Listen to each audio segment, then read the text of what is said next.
पिता हो धन्यवाद हो तेरी स्तुति आराधना ऐश्वर्य पिता हो धन्यवाद हो तेरी स्तुति आराधना हरिता समर्पण आत्मा जीवन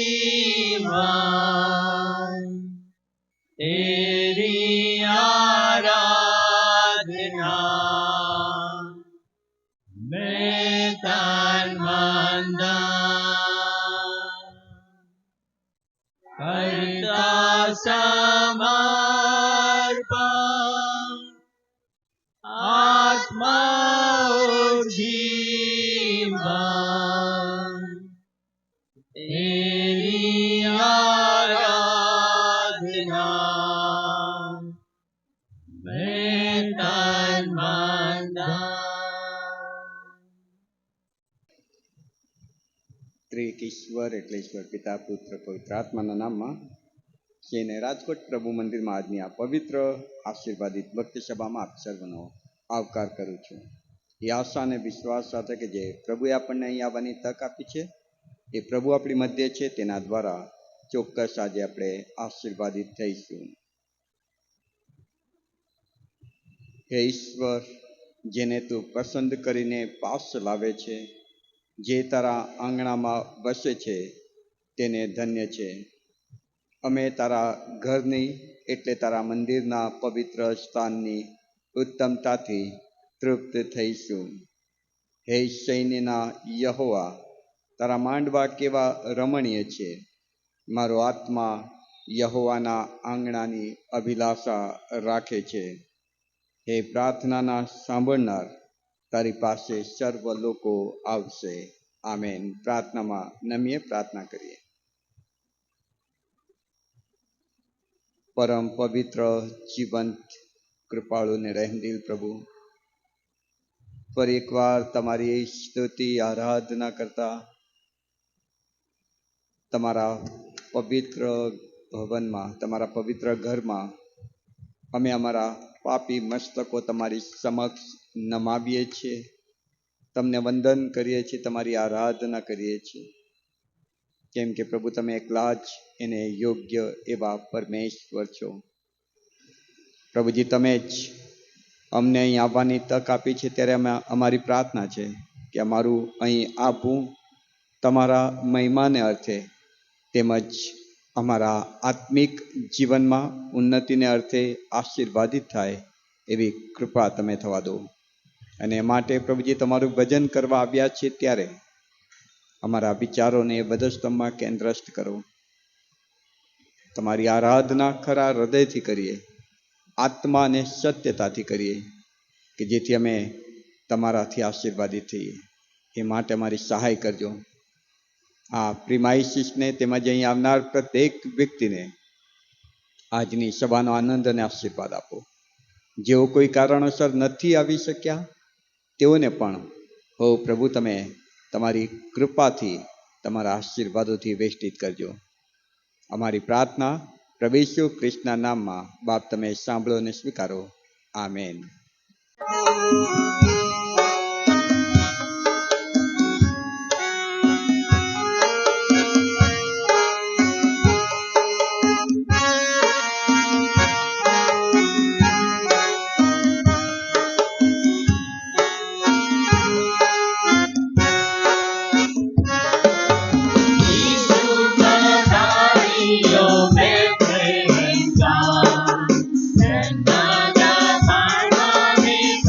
and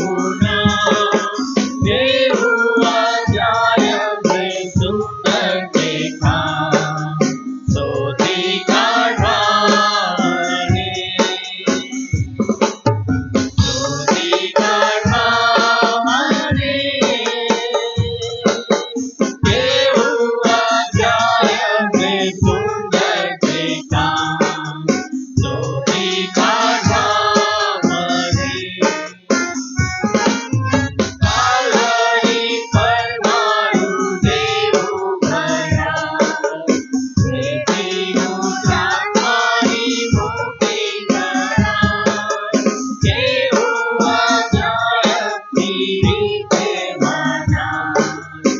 ઈસુ મર્યો મુસ્કાન. ઈસુ મર્યો મુસ્કાન. જેવું અજાયબથી રીતે મનાય. ઈસુ મર્યો મુસ્કાન. જ્યારે ઉડાનાય ધરતો કંગાલ. મને મનાવતો તો ઈસુ પ્રેમાળ. આજે પણ તેવો છે ઈસુ દયાળ. તુજને બોલાવે છે. તુજને બોલાવે છે.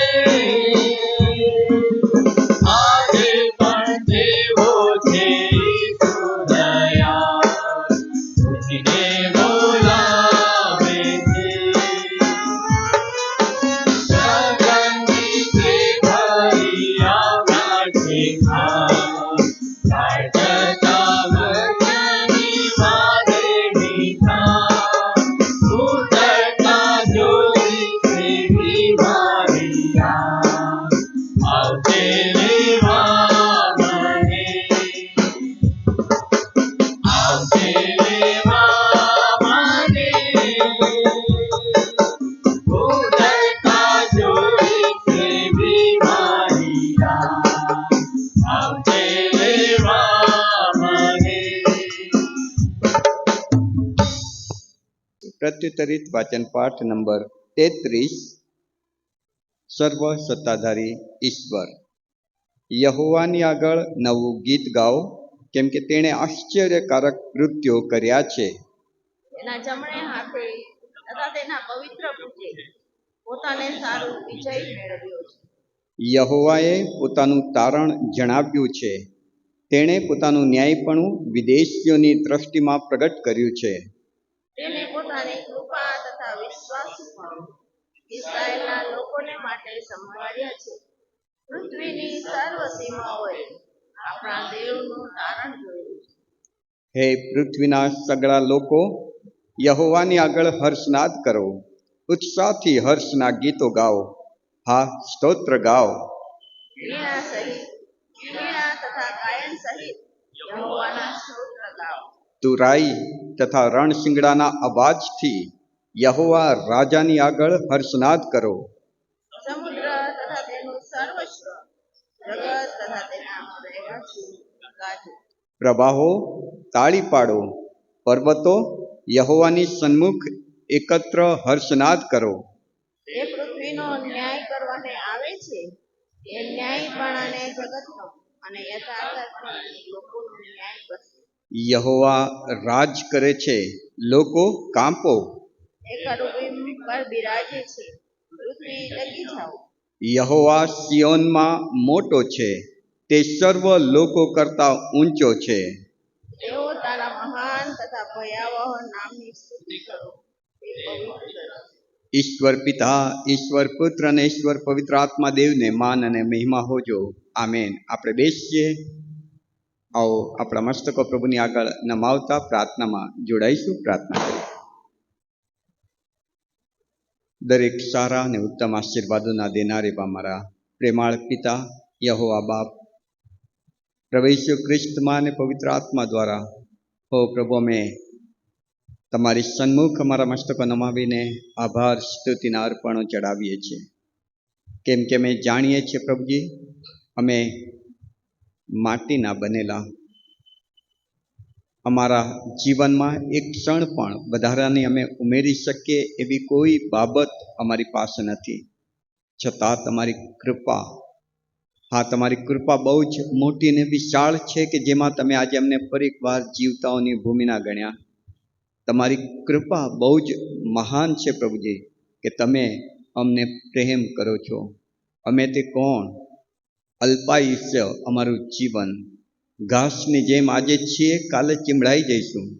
પણ પ્રભુ, તમે મહાન ઈશ્વર કે જે સર્વના સર્જન કરતા છો, મહાન ઈશ્વર કે જેના શબ્દમાં પરાક્રમ છે ને જે બોલે છે તે થઈ જાય છે, મહાન ઈશ્વર કે જે સમગ્ર બ્રહ્માંડને પોતાની ઈચ્છાથી ચલાવે છે, એવા પ્રભુ તમે અમને પ્રેમ કરો છો, તમે અમારી કાળજી લો છો, તમે અમને સાચવો છો, સંભાળો છો, અમારી સાથે રહો છો.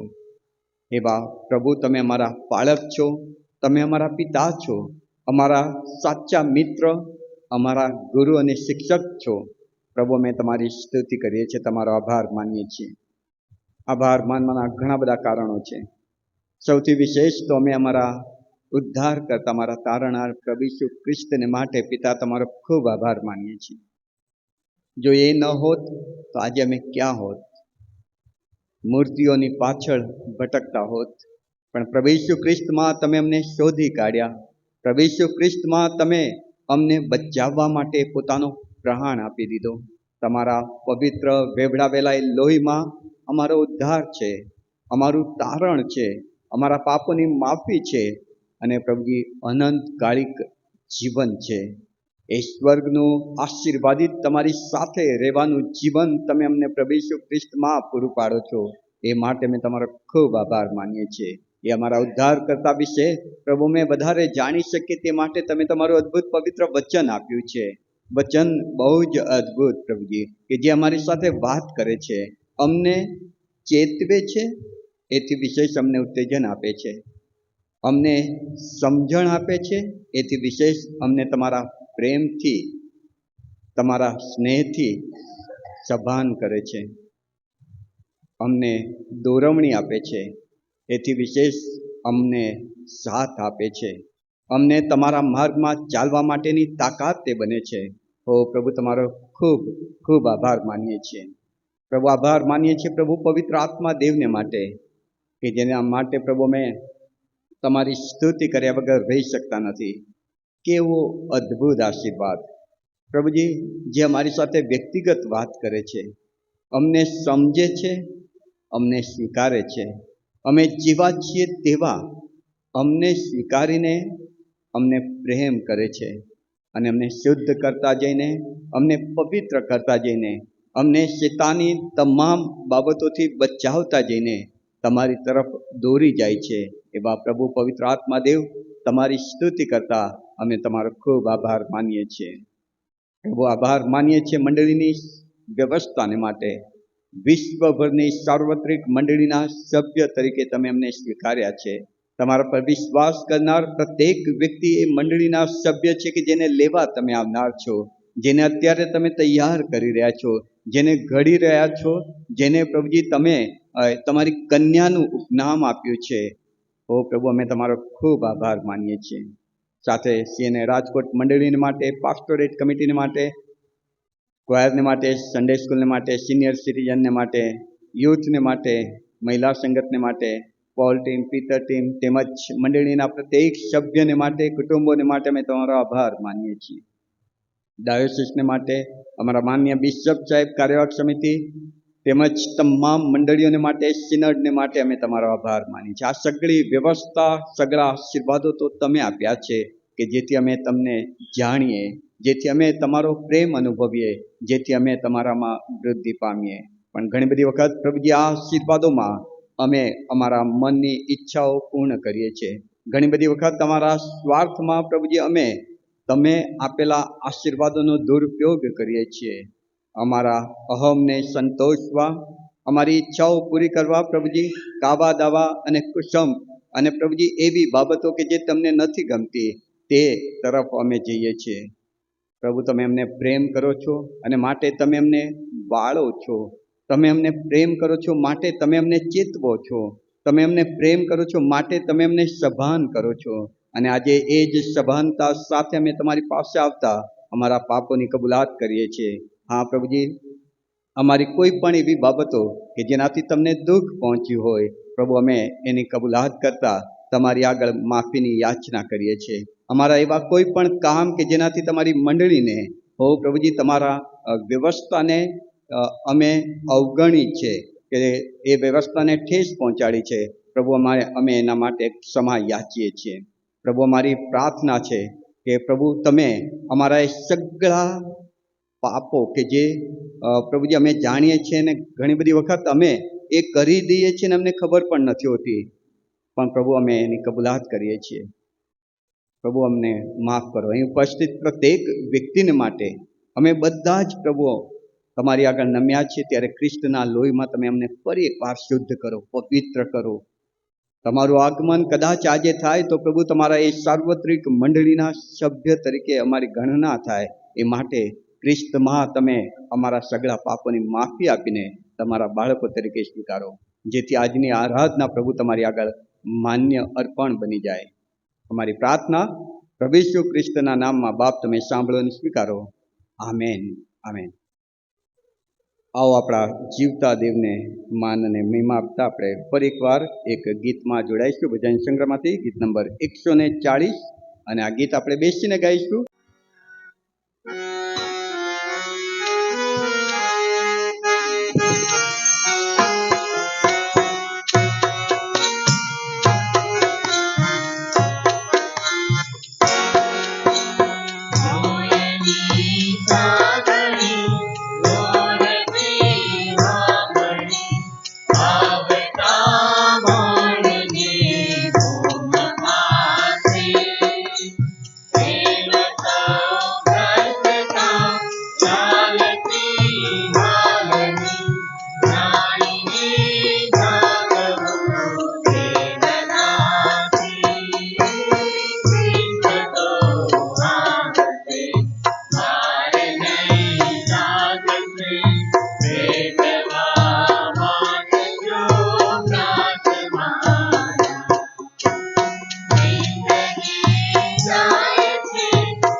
પ્રથમ શાસ્ત્ર પાઠ પહેલો કરંથીઓનો પત્ર તેનો 15મો અધ્યાય તેના 50માં વચનથી 58માં વચન આપણે વાંચીએ તથા સાંભળીએ. અને એ જ પ્રમાણે પ્રકટીકરણનું પુસ્તક તેનો 20મો અધ્યાય તેના 4થા વચનથી 15મા વચન સુધી પણ આપણે વાંચીએ તથા સાંભળીએ. પહેલો કરંથી 15મો અધ્યાય 50થી 58. વર્ષાબેન પ્રવાસી આપણા માટે વચનો વાંચી સંભળાવશે. ત્યારબાદ પ્રકટીકરણનું પુસ્તક તેનો 20મો અધ્યાય 4થી 15 વચન રોહનભાઈ હાલોરી આપણા માટે વચનો વાંચી સંભળાવશે. આવો એ વચન તરફ જઈએ પહેલા એક નાના સ્તોત્રમાં જોડાઈશું. ક્વાર લીડ કરશે.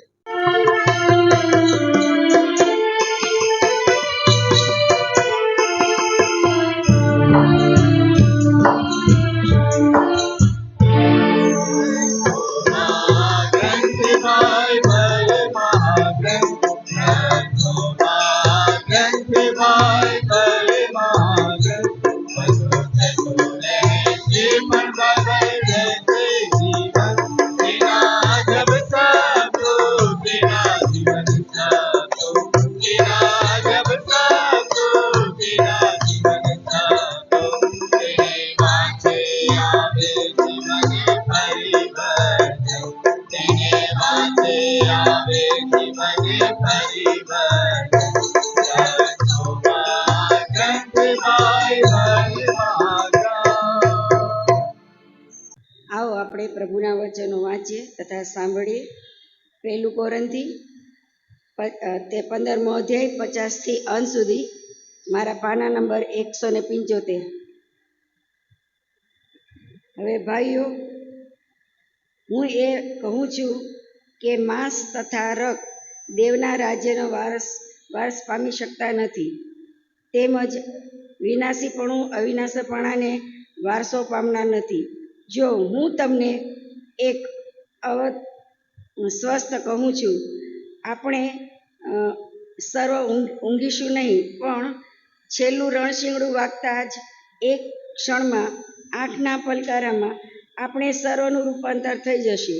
કેમ કે રણશીંગડું વાગશે અને મુએલા અવિનાશી થઈને ઉઠશે અને આપણું રૂપાંતર થશે. કેમ કે આ વિનાશીને અવિનાશીપણું પણ કરવું પડશે અને આ સર્વ મર્ત્ય અને અમરપણું ધારણ કરવું પડશે. જ્યારે આ વિનાશી અને અવિનાશી ધારણ થશે, મરણ થશે, ત્યારે મરણ જગમાં ગરક થઈ ગયું છે. એ લખેલી વાત પૂર્ણ થશે. અને મરણ તારો જય ક્યાં અને મરણ તારો ડંક ક્યાં? મરણનો ડંક તો પાપ છે અને પાપનું સામર્થ્ય નિયમશાસ્ત્ર છે. પણ દેવ જે આપણા પ્રભુ ઈસુ ખ્રિસ્ત દ્વારા આપણને જય આપે છે તેને ધન્યવાદ હો. એ માટે મારા પ્રિય ભાઈઓ, તમે સ્થિર તથા દ્રઢ થાઓ અને પ્રભુના કામમાં સદા મથ્યા રહો. કેમ કે તમારું કામ પ્રભુમાં નિરર્થક નહીં એ તમે જાણો છો. આ પ્રભુના વચન છે. પ્રભુ તેના વાંચેલા વચનને આશીર્વાદ આપો. આમીન. આવો ઈશ્વર પિતાના પવિત્ર વચનો વાંચીએ તથા સાંભળીએ. પ્રકટીકરણ 20મો અધ્યાય 4થી 15. પછી મેં રાજ્યાસનો જોયા અને તેઓ ઉપર જે લોક બેઠેલા હતા તેઓને ન્યાય કરવાનું સોંપવામાં આવ્યું. અને ઈસુની શાહેદીને લીધે તથા દેવના વચનને લીધે જેઓનો શિરચ્છેદ થયો હતો તથા જેઓએ સ્વાપત્ની તથા તેની મૂર્તિની પૂજા કરી ન હતી અને પોતાના કપાળ પર અથવા પોતાના હાથ પર તેની છાપ લીધી ન હતી, તેઓના આત્માઓને મેં જોયા. તેઓ જીવતા થયા ને ખ્રિસ્તની સાથે 1000 વર્ષ રાજ કર્યું. મુએલામાંના જેઓ બાકી રહ્યા તેઓ તે 1000 વર્ષ પૂરા થતા સુધી જીવતા થયા નહીં. એ જ પહેલું પુનરુત્થાન છે. પહેલા પુનરુત્થાનમાં જેને ભાગ છે તે ધન્ય તથા પવિત્ર છે. એવાઓ પર બીજા મરણનો અધિકાર નથી, પણ તેઓ દેવના તથા ખ્રિસ્તના યાજક થશે અને તેની સાથે 1000 વર્ષ રાજ કરશે. જ્યારે તે 1000 વર્ષ પૂરા થશે ત્યારે શૈતાનને તેના બંદીખાનામાંથી છોડવામાં આવશે. એટલે તે પૃથ્વીની ચારે ખૂણે રહેતી પ્રજાઓને ગોગ તથા માગોગને ભમાવીને લડાઈને સારું તેઓને એકઠા કરવાને બહાર આવશે. તેઓની સંખ્યા સમુદ્રની રેતી જેટલી છે. તેઓ પૃથ્વીની આખી સપાટી પર ચાલતા ગયા, અને તેઓએ સંતોની છાવણીને તથા વહાલા શહેરને ઘેરો ઘાલ્યો. પણ આકાશમાંથી અગ્નિ ઉતર્યો અને તેઓનો સંહાર કર્યો. અને તેઓને ભમાવનાર શૈતાનને તે અગ્નિ તથા ગંધકની ખાઈમાં, જ્યાં શ્વાપત તથા જૂઠો પ્રબોધક છે, ત્યાં નાખી દેવામાં આવ્યો. ત્યાં તેઓ રાત દહાડો સદા સર્વકાળ વેદના ભોગવશે. પછી મેં મોટું શ્વેત રાજ્યાસન જોયું, અને તેના પર બેઠેલા પુરુષને જોયો. તેની સમ્મુખથી પૃથ્વી તથા આકાશ જતા રહ્યા, અને તેઓને સારું કોઈ સ્થાન મળ્યું નહીં. પછી મેં મુએલાને, મોટા તથા નાના સર્વને દેવની સમક્ષ ઊભા રહેલા જોયા, અને પુસ્તકો ઉઘાડવામાં આવ્યા, અને એક બીજું પુસ્તક, જે જીવનનું પુસ્તક છે, તે પણ ઉઘાડવામાં આવ્યું. તે પુસ્તકોમાં જે લખેલું હતું તે પરથી મુએલાઓનો તેઓની કરણીઓ પ્રમાણે ન્યાય કરવામાં આવ્યો. સમુદ્રે પોતાનામાં જેઓ મુએલા હતા તેઓને પાછા આપ્યા, અને મરણે તથા હાદેશે પણ પોતાનામાં જેઓ મુએલા હતા તેઓને પાછા આપ્યા. અને દરેકનો ન્યાય તેની કરણીઓ પ્રમાણે કરવામાં આવ્યો. મરણ તથા હાદેશને અગ્નિ ખાઈમાં નાખવામાં આવ્યા. અગ્નિની ખાઈ એ જ બીજું મરણ છે. જો કોઈ જીવન પુસ્તકમાં નોંધેલો માલુમ પડ્યો નહીં, તો તેને અગ્નિની ખાઈમાં નાખી દેવામાં આવ્યો. આમેન. છે કે હું સર્વ સમયે યહોવાને ધન્યવાદ આપીશ ને મારા મુખે તેની સ્તુતિ નિરંતર થશે. હાલેલુયા. તો આવો એ પ્રભુ કે જેણે આપણને જીવન આપ્યું છે, જે પ્રભુએ એની કૃપામાં આપણને તારણ આપ્યું છે, જે પ્રભુએ આપણને ઘણી એવી મુશ્કેલ પરિસ્થિતિઓમાંથી બહાર કાઢ્યા છે, એ પ્રભુની આરાધના કરી. અને આ છેલ્લો સમય છે કે બાઇબલની બધી નિશાનીઓ પૂરી થઈ ગઈ છે, પ્રભુનું આવું નજીક છે. ત્યારે આવો આપણા જીવનોને પણ આપણે તૈયાર કરે કે પ્રભુ આજે અત્યારે આપણને લેવા આવે તો શું આપણે તૈયાર છીએ? આપણા જીવનોને તૈયાર કરીએ ને પ્રભુની આરાધના કરીએ.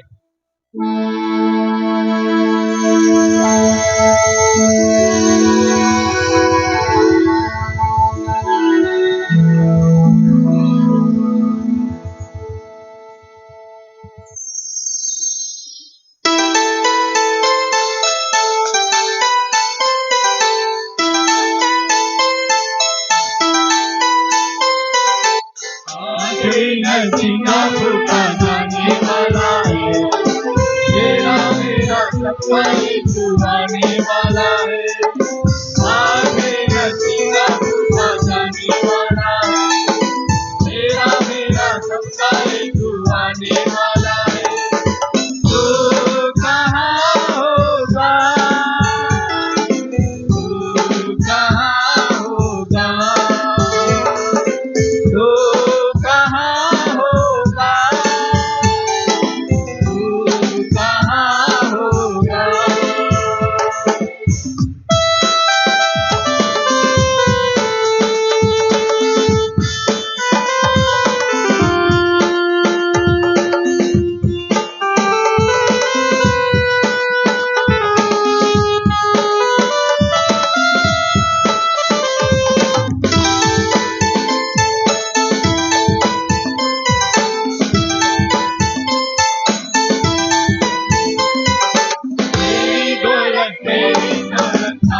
जो हम जिंदा है बदल जाएंगे। हर पल में यह देखो सब होने वाला है। हर पल में यह देखो सब होने वाला है। तू कहाँ होगा, तू कहाँ होगा, तू कहाँ होगा, तू कहाँ होगा।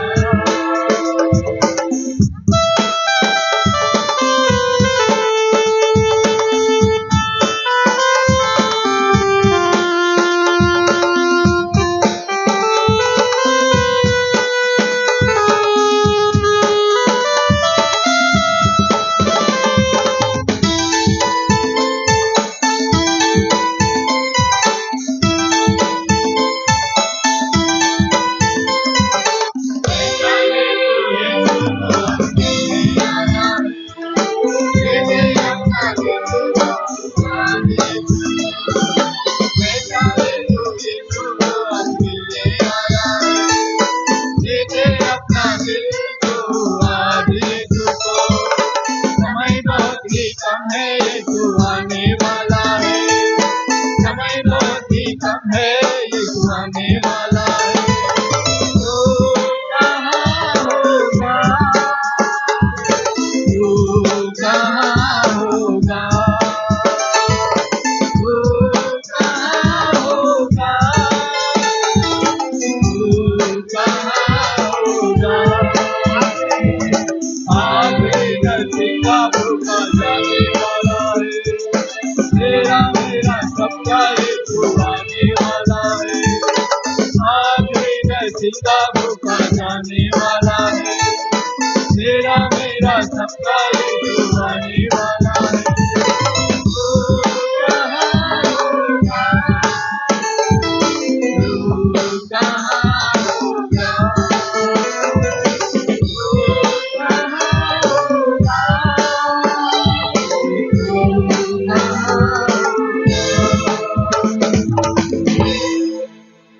हालेलुया। प्रभु का वचन भजन संहिता 40 में ऐसा कहता है कि है मेरे परमेश्वर यहोवा, तूने बहुत से काम किए हैं, जो आश्चर्य कर्म और कल्पनाएं तू हमारे लिए करता है वह बहुत सी है, तेरे तुल्य कोई नहीं। मैं तो चाहता हूं कि खोलकर उसकी चर्चा करूं, પરંતુ उसकी गिनती नहीं हो सकती। हालेલુયા। પ્રભુ એટલા બધા કામો કર્યા છે કે કદાચ આપણે ગણવા બનીએ તો એ અસંખ્ય છે ને આવો એ આપણા જીવનમાં અસંખ્ય કામ કરનાર પ્રભુને આપણે જય જયકાર આપીએ, એનો જય જયકાર કરીએ।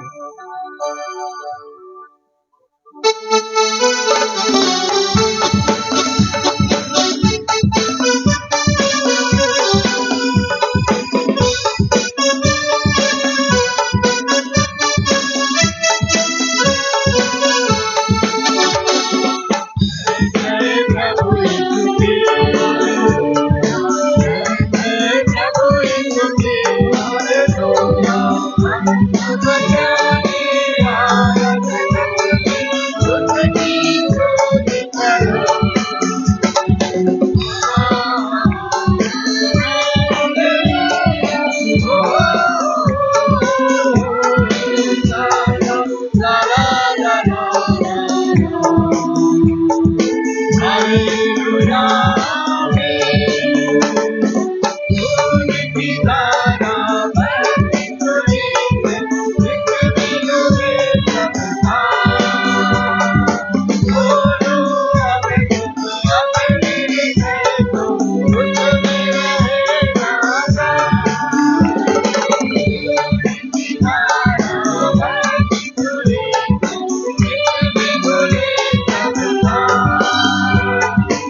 Thank you father Jesus. પ્રભુ અમે આભાર માનીએ છીએ કે કારણ કે તમે આ પૃથ્વી પર મારા માટે અમારા માટે આવ્યા કે અમને જીવન મળે પિતા. ને જીવન પ્રભુ તમે અમને આપ્યું. તમારો ખૂબ આભાર. તમને ધન્યવાદ આપીએ છીએ. તમારો જય જયકાર કરીએ છીએ પ્રભુ. આ સમય અમારી જાતો અમારા જીવનો અને પ્રભુ સ્તુતિના અર્પણો તમને અર્પણ કરીએ છીએ પિતા. તમે એનો સ્વીકાર કરો એ મારી પ્રાર્થના છે પ્રભુ ઈશુના નામમાં. આમેન. આમીન. આપણે બેસીએ, કરીએ, પ્રાર્થનામાં જોડાઈએ, પ્રાર્થના કરીએ. પ્રાર્થનાના સાંભળનાર એવા જીવતા દેવ, સર્વ લોકો તારી પાસે આવશે. ખરેખર પ્રભુજી, આ વચન કેટલું સત્ય છે. આજે પૃથ્વી પર ઘણા બધા લોકો પોતાની વિનંતીઓ લઈને, દુઃખ લઈને, પોતાની ચિંતા અને પ્રશ્નો લઈને ક્યાં ક્યાં જાય છે, પણ જ્યારે જવાબ નથી મળતો, જ્યારે પ્રત્યુત્તર નથી મળતો, ત્યારે પ્રભુ તેઓ કોઈક ને કોઈક રીતે તમને શોધતા તમારી પાસે આવે છે. ને તમે જીવતા દેવ છો ને માટે તેઓના પ્રશ્નોનો જવાબ તેઓને મળે છે. અને એમ પ્રભુજી, મંડળી તમારામાં ઉમેરાતી જાય છે, મંડળી વૃદ્ધિ પામે છે, વિશ્વાસી જનો પ્રભુજી તમારામાં ઉમેરાતા જાય છે. પ્રભુ અમે તમારો ખૂબ આભાર માનીએ છીએ, કેમ કે તમે એ જીવંત ઈશ્વર છો કે જે પ્રાર્થના સાંભળો છો. અને એ જ વિશ્વાસ સાથે આજે ફરી એકવાર અમે મંડળી તરીકે તમારા લોક, એક પરિવાર, એક મન, એક ચેતના થઈને તમારી પાસે આવીએ છીએ. પ્રાર્થના કરીએ છીએ સિંહને રાજકોટ મંડળી માટે. પ્રભુ, આ મંડળીની પરિસ્થિતિ તમે બધું જ જાણો છો બાપ. ક્યાં, કેમ, કેવી રીતે, શું, પ્રભુ એ બધી જ બાબતોથી તમે માહિતગાર છો. અમે તમને વિનંતી કરીએ છીએ, તમે મધ્યસ્થ થાઓ, તમે કૃપા કરો, તમારા આગમનને માટે તૈયાર કરો પ્રભુજી.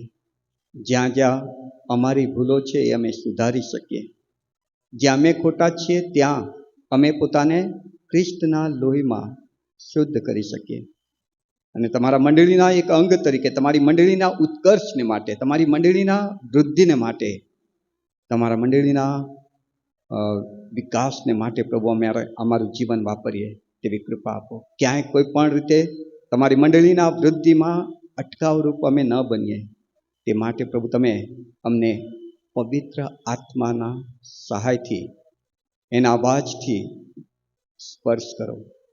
અને એવું થવા દો પ્રભુજી કે જે મંડળી માટે તમે જીવ આપ્યો છે, જે મંડળીની તમને બહુ જ ચિંતા છે, અને તમે પાઉલને કહ્યું હતું તે પ્રમાણે આરને લાત મારવી કઠણ છે, જે મંડળીમાં તમે સર્વે સર્વાસો છો અને તમે જ પ્રભુ આ મંડળીના માલિક છો, એની સભાનતા સાથે અમે એક નકામા ચાકર તરીકે પ્રભુજી અમારા ભાગમાં જે રોલ આવે છે મંડળીના ઉત્કર્ષને માટે, મંડળીના હિતને માટે, મંડળીના વિકાસને માટે પ્રભુએ અમે અદા કરી શકીએ તેવું સામર્થ્ય, બળ મંડળીના પ્રત્યેક વ્યક્તિને આપો, કે જેથી કરીને દરેક વ્યક્તિ પ્રભુજી તમારી આરાધના માટે તમારા ઘરમાં આવે, દરેક વ્યક્તિ પ્રભુજી તમારું વચન વાંચે, દરેક વ્યક્તિ પ્રાર્થના કરે, અને એમ આ તમારું ઘર તમારા લોકોથી ઉભરાય, તમારા ઘરમાં પ્રભુજી તમારી આરાધના એ રીતે થાય કે તમારા આત્માના સ્પર્શનો અનુભવ થાય.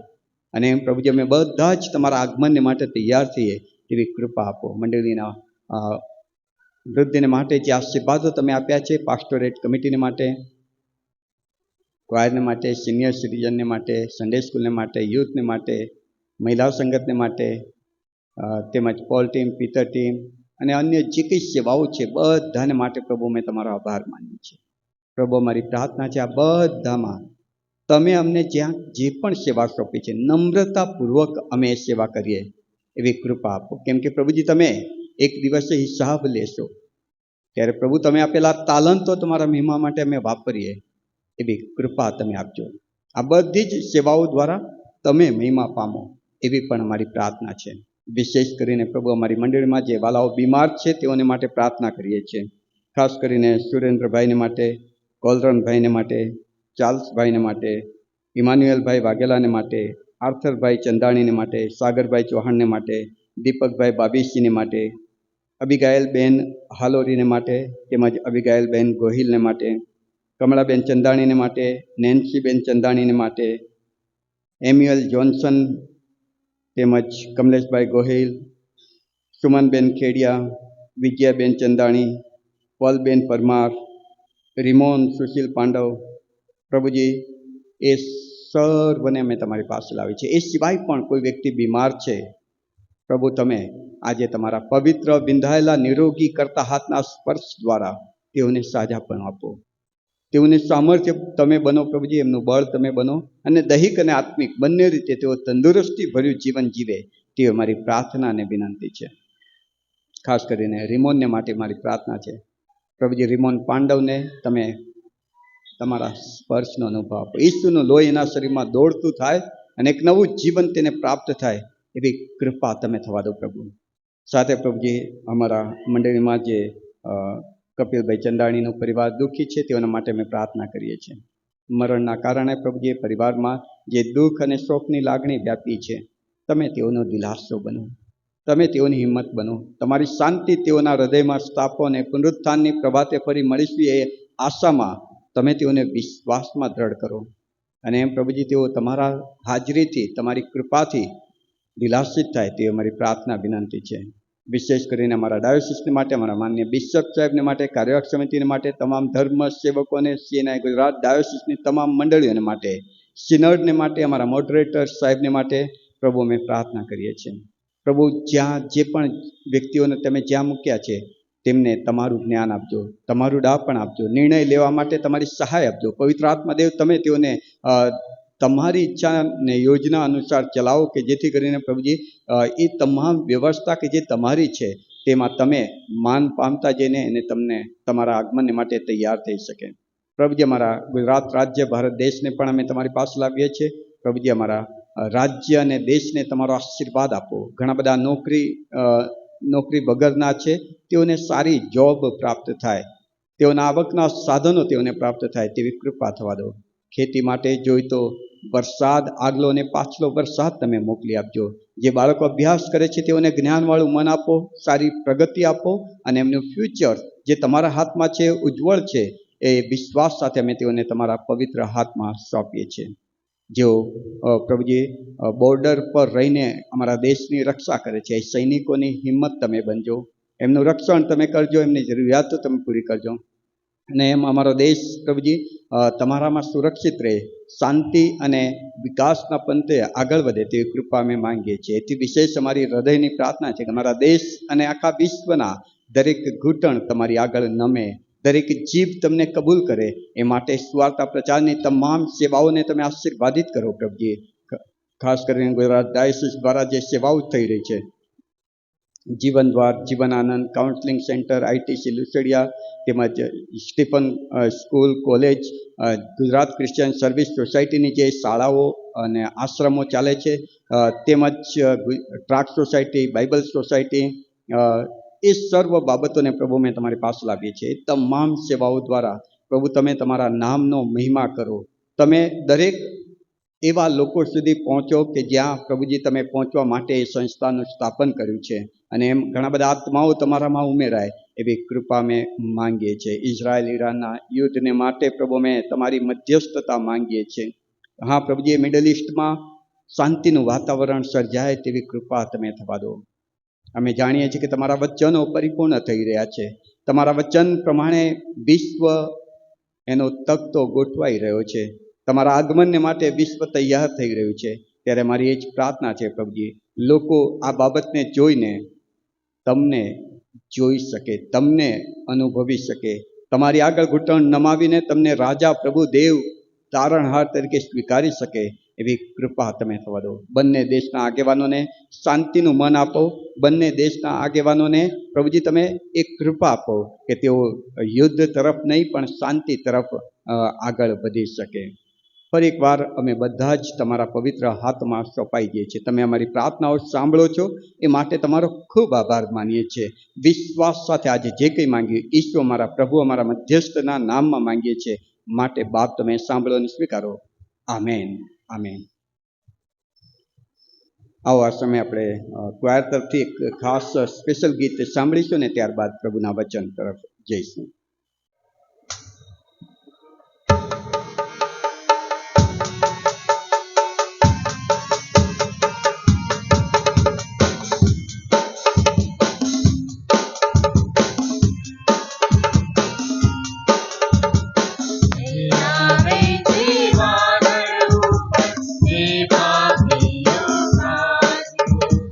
લાખો લાખ પવિત્ર સાથે તેને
પ્રાર્થના કરીએ.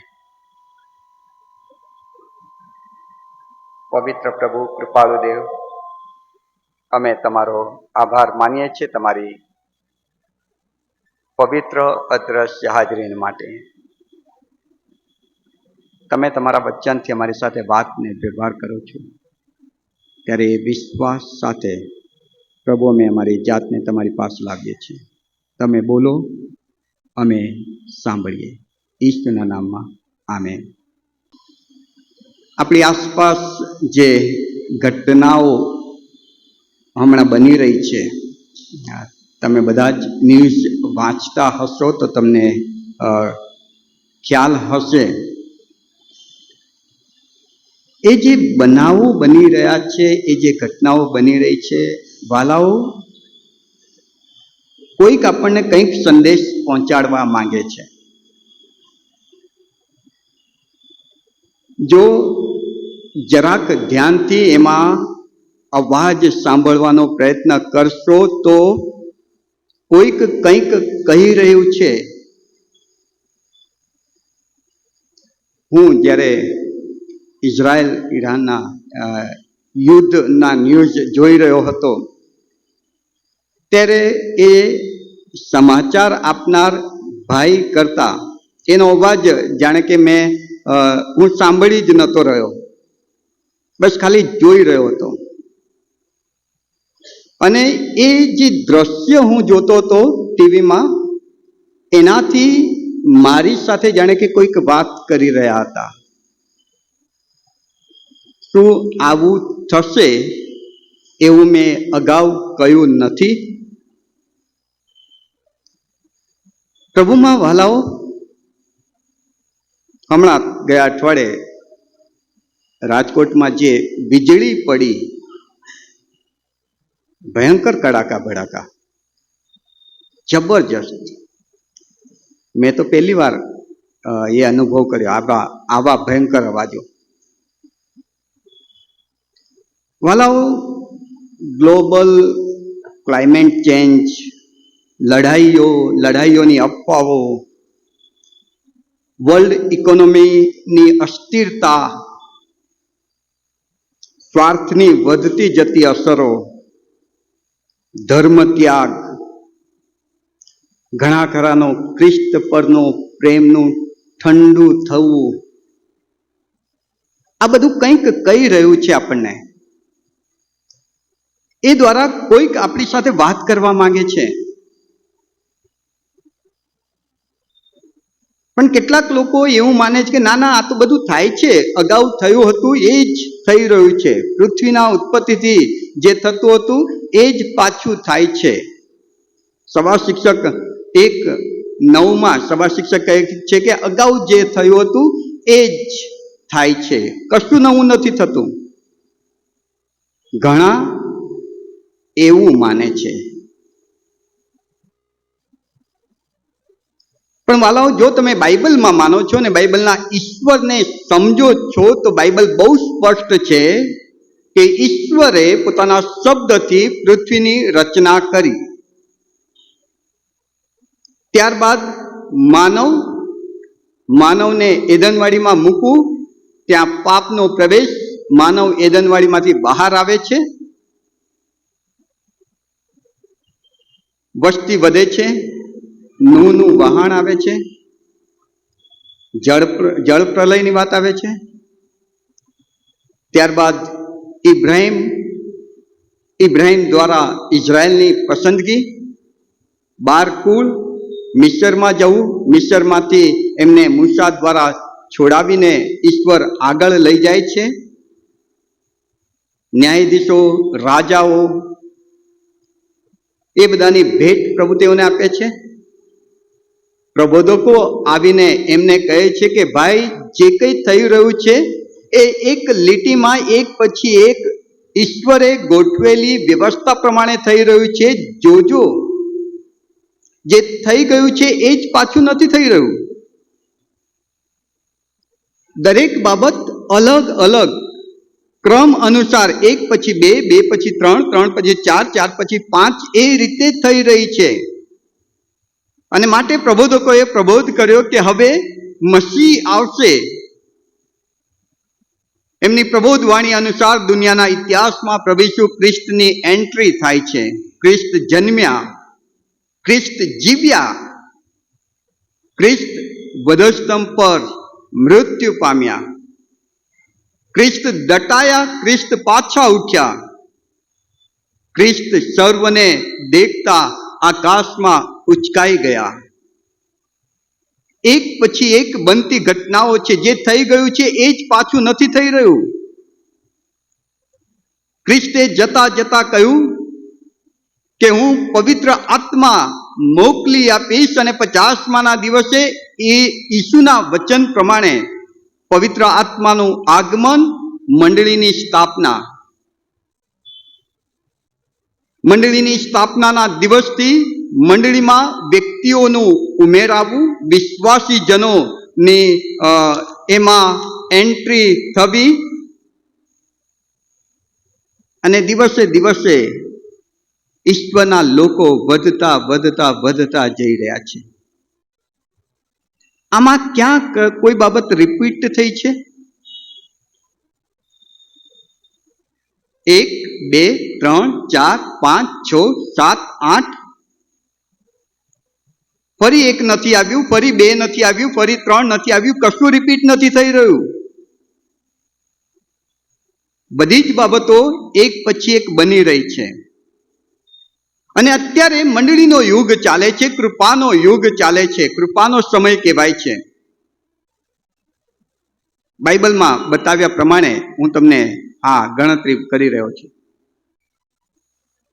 કૃપાનો સમય પછી જે ઘટના બનવાની છે, જે આ બધી ઘટનાઓ બની છે એ પ્રમાણે આપણે આગળ વધીએ તો આ મંડળીના કૃપાના સમય પછી જે ઘટના બનશે તે રેપ્ચર, મંડળીનું સ્વર્ગમાં ઉચકાઈ જવું, વિશ્વાસી જનોને જીવંત ઈશ્વર ઉચકી લેશે. ત્યારબાદ પ્રકટીકરણ 6 પ્રમાણે ખ્રિસ્ત વિરોધી એન્ટી ક્રાઇસ્ટની એન્ટ્રી થશે. 7 વર્ષનો મહાવિપત્તિ કાળ આવશે. એ 7 વર્ષના મહાવિપત્તિ કાળ 2 ભાગમાં હશે, 3.5 વર્ષનો.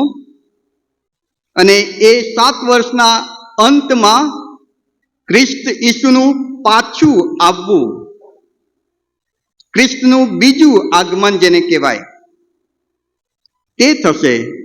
શેતાનને પકડવામાં આવશે, શેતાનને બંદી બનાવવામાં આવશે.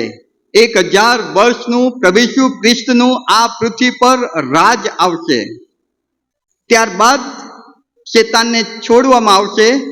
શેતાન ઈસુ અને એની સાથે જે વિશ્વાસી જન છે તેની સામે યુદ્ધ છેડશે. એ યુદ્ધમાં શેતાનને ફરી બંદી બનાવીને સદાને માટે શેતાન, સ્વાપદ અને જુઠ્ઠા પ્રબોધકને હંમેશને માટે નર્કની અગ્નિમાં નાખી દેવામાં આવશે. અને પછી ઈસુનું રાજ્યાસન, ન્યાયાસન, ન્યાય, સ્વર્ગ અને નર્ક, નવું આકાશ, નવી પૃથ્વી. પ્રકટીકરણ 21-22 પૂરું. આજ તો બાઇબલ બતાવે છે, આમાં ક્યાં કશું નવું થઈ રહ્યું છે. અને છતાંય લોકો આ બધી ઘટનાઓ જ્યારે બની રહી છે ત્યારે એમ માને છે કે આ તો થયા કરે, પહેલા થયું છે એ જ હવે થઈ રહ્યું છે, પહેલા થયું હતું એ જ હવે રિપીટ થઈ રહ્યું છે. ના, એવું નથી. અને માટે આપણે બહુ કાળજી લેવાની જરૂર છે, બહુ જ.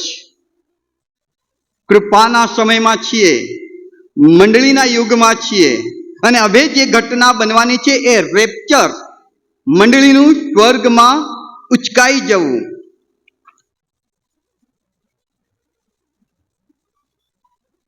મંડળી એટલે સાર્વત્રિક મંડળી. સાર્વત્રિક એ કોઈ સેનાઈ, મેથોડિસ્ટ, અલાયન્સ એની વાત નથી.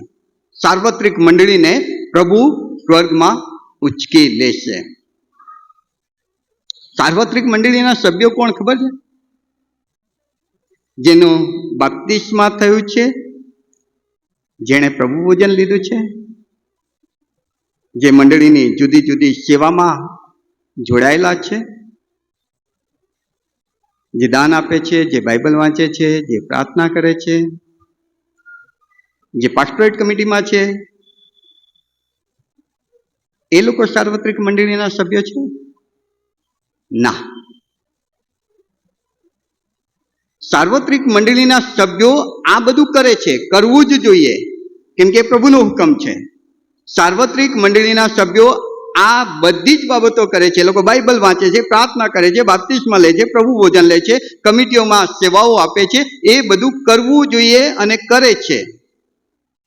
પણ સાર્વત્રિક મંડળીના સભ્ય માટે જે સૌથી પહેલી બાબત જરૂરી છે તે તો એ કે એને તારણનો અનુભવ હોવો જોઈએ. પાપોની માફી એણે મેળવેલી હોવી જોઈએ. જેણે ઈસુને જીવન સોંપ્યું નથી એ સાર્વત્રિક મંડળીનો સભ્ય નથી. ચાહે તેણે બાપ્તિસ્મા લીધું હોય, ચાહે તેણે પ્રભુ ભોજન લીધું હોય, ચાહે તે કમિટીમાં સેવા આપતો હોય, ચાહે તે ગમે એટલા મોટા આગેવાન હોય, ચાહે તે જબ્બો પહેરીને ફરતા હોય, પણ જો એણે નવો જન્મ નથી પામ્યો, કેમ કે યોહાન 3 અને 3, 5 ને 7મી કલમમાં પ્રભુ ઈસુ ખ્રિસ્ત બહુ સ્પષ્ટ કહે છે કે જેણે નવો જન્મ નથી પામ્યો, જે આત્મા અને પાણીથી નથી જન્મ્યું, તે આકાશના રાજ્યમાં પ્રવેશ તો ઠીક, જોઈ પણ નહીં શકે. અને આકાશના રાજ્યમાં સાર્વત્રિક મંડળીને ઉચ્ચકવામાં આવનાર છે. અને એનો મતલબ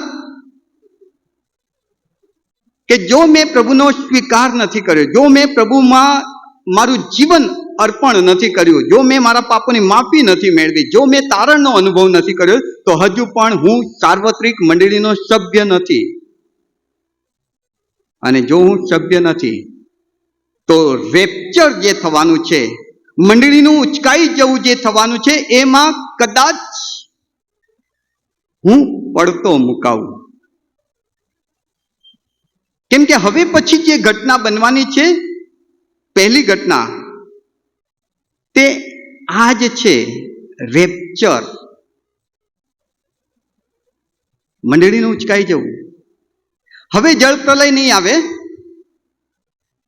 હવે પાછા પ્રભુ ઈસુ ખ્રિસ્ત નથી આવવાના. હવે જે બનવાનું છે તે રેપ્ચર છે, મંડળીનું સ્વર્ગમાં ઉચકાઈ જવું. અને આ એક એવી ઘટના છે, પેલો થેસાલોનિકી 4 અધ્યાય 13-18, પેલો કોરિન્થી 15 અધ્યાય 50 થી 58 જે અહીં વાંચવામાં આવ્યું, એ શાસ્ત્ર પાઠ બતાવે છે કે આ એક એવી ઘટના છે કે જે અચાનક થવાની છે. એકાએક ન ધારેલા સમયમાં, ત્યાં પાઉલ જે શબ્દ વાપરે છે, આંખના પલકારામાં એકદમથી એક અવાજ આવશે રણશિંગડાનો, અને એ અવાજ હજુ આપણા કાન સુધી પહોંચે એ પહેલા મારી બાજુવાળો ઉચકાઈ ગયો હશે. હા, છેલ્લું રણશિંગડું વાગતા જ મંડળી સ્વર્ગમાં ઉચકાઈ જશે. અને પછી તરત જ એન્ટી ક્રાઇસ્ટ, ખ્રિસ્ત વિરોધીનું રાજ્ય, એની એન્ટ્રી, અને 7 વર્ષનો મહાવિપત્તિકાળ.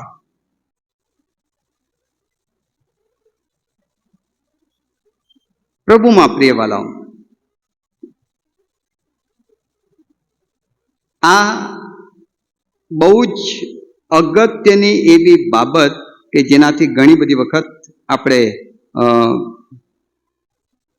આંખાડા કાન કરી બેઠા છીએ.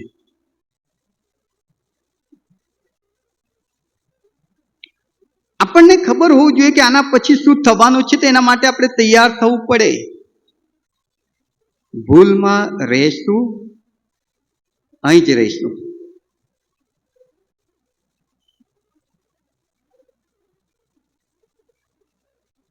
પ્રભુ ઈસુ ખ્રિસ્ત જ્યારે આ પૃથ્વી પર હતા ત્યારે એમના શિષ્યોને જિજ્ઞાસા થઈ,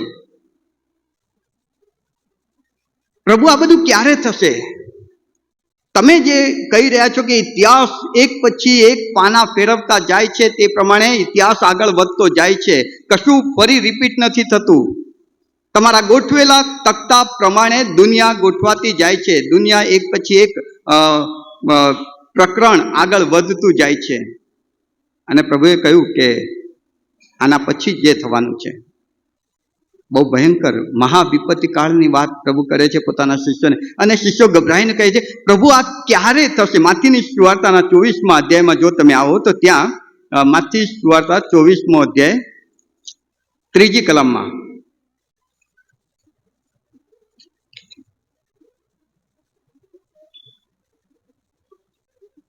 ઈસુ જૈતુનના પહાડ પર જઈને બેઠો અને એના શિષ્યો એકાંતમાં તેની પાસે આવે છે અને કહે છે કે પ્રભુ એ બધું ક્યારે થશે અને તારા આવવાની તથા જગતના અંતની શી નિશાની થશે? 3 પ્રશ્નો ત્યાં પ્રભુ ઈસુને એ શિષ્યો પૂછી રહ્યા છે.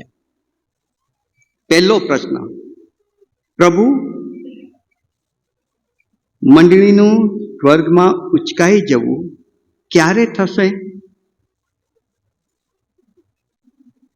પ્રભુનો બહુ સરસ જવાબ 36મી કલમ 24મા અધ્યાયની 36મી કલમ. તે ઘડી કે તે દહાડા સંબંધી બાપ વગર કોઈ જાણતું નથી, આકાશના દૂતો નહીં તેમજ દીકરો પણ નહીં.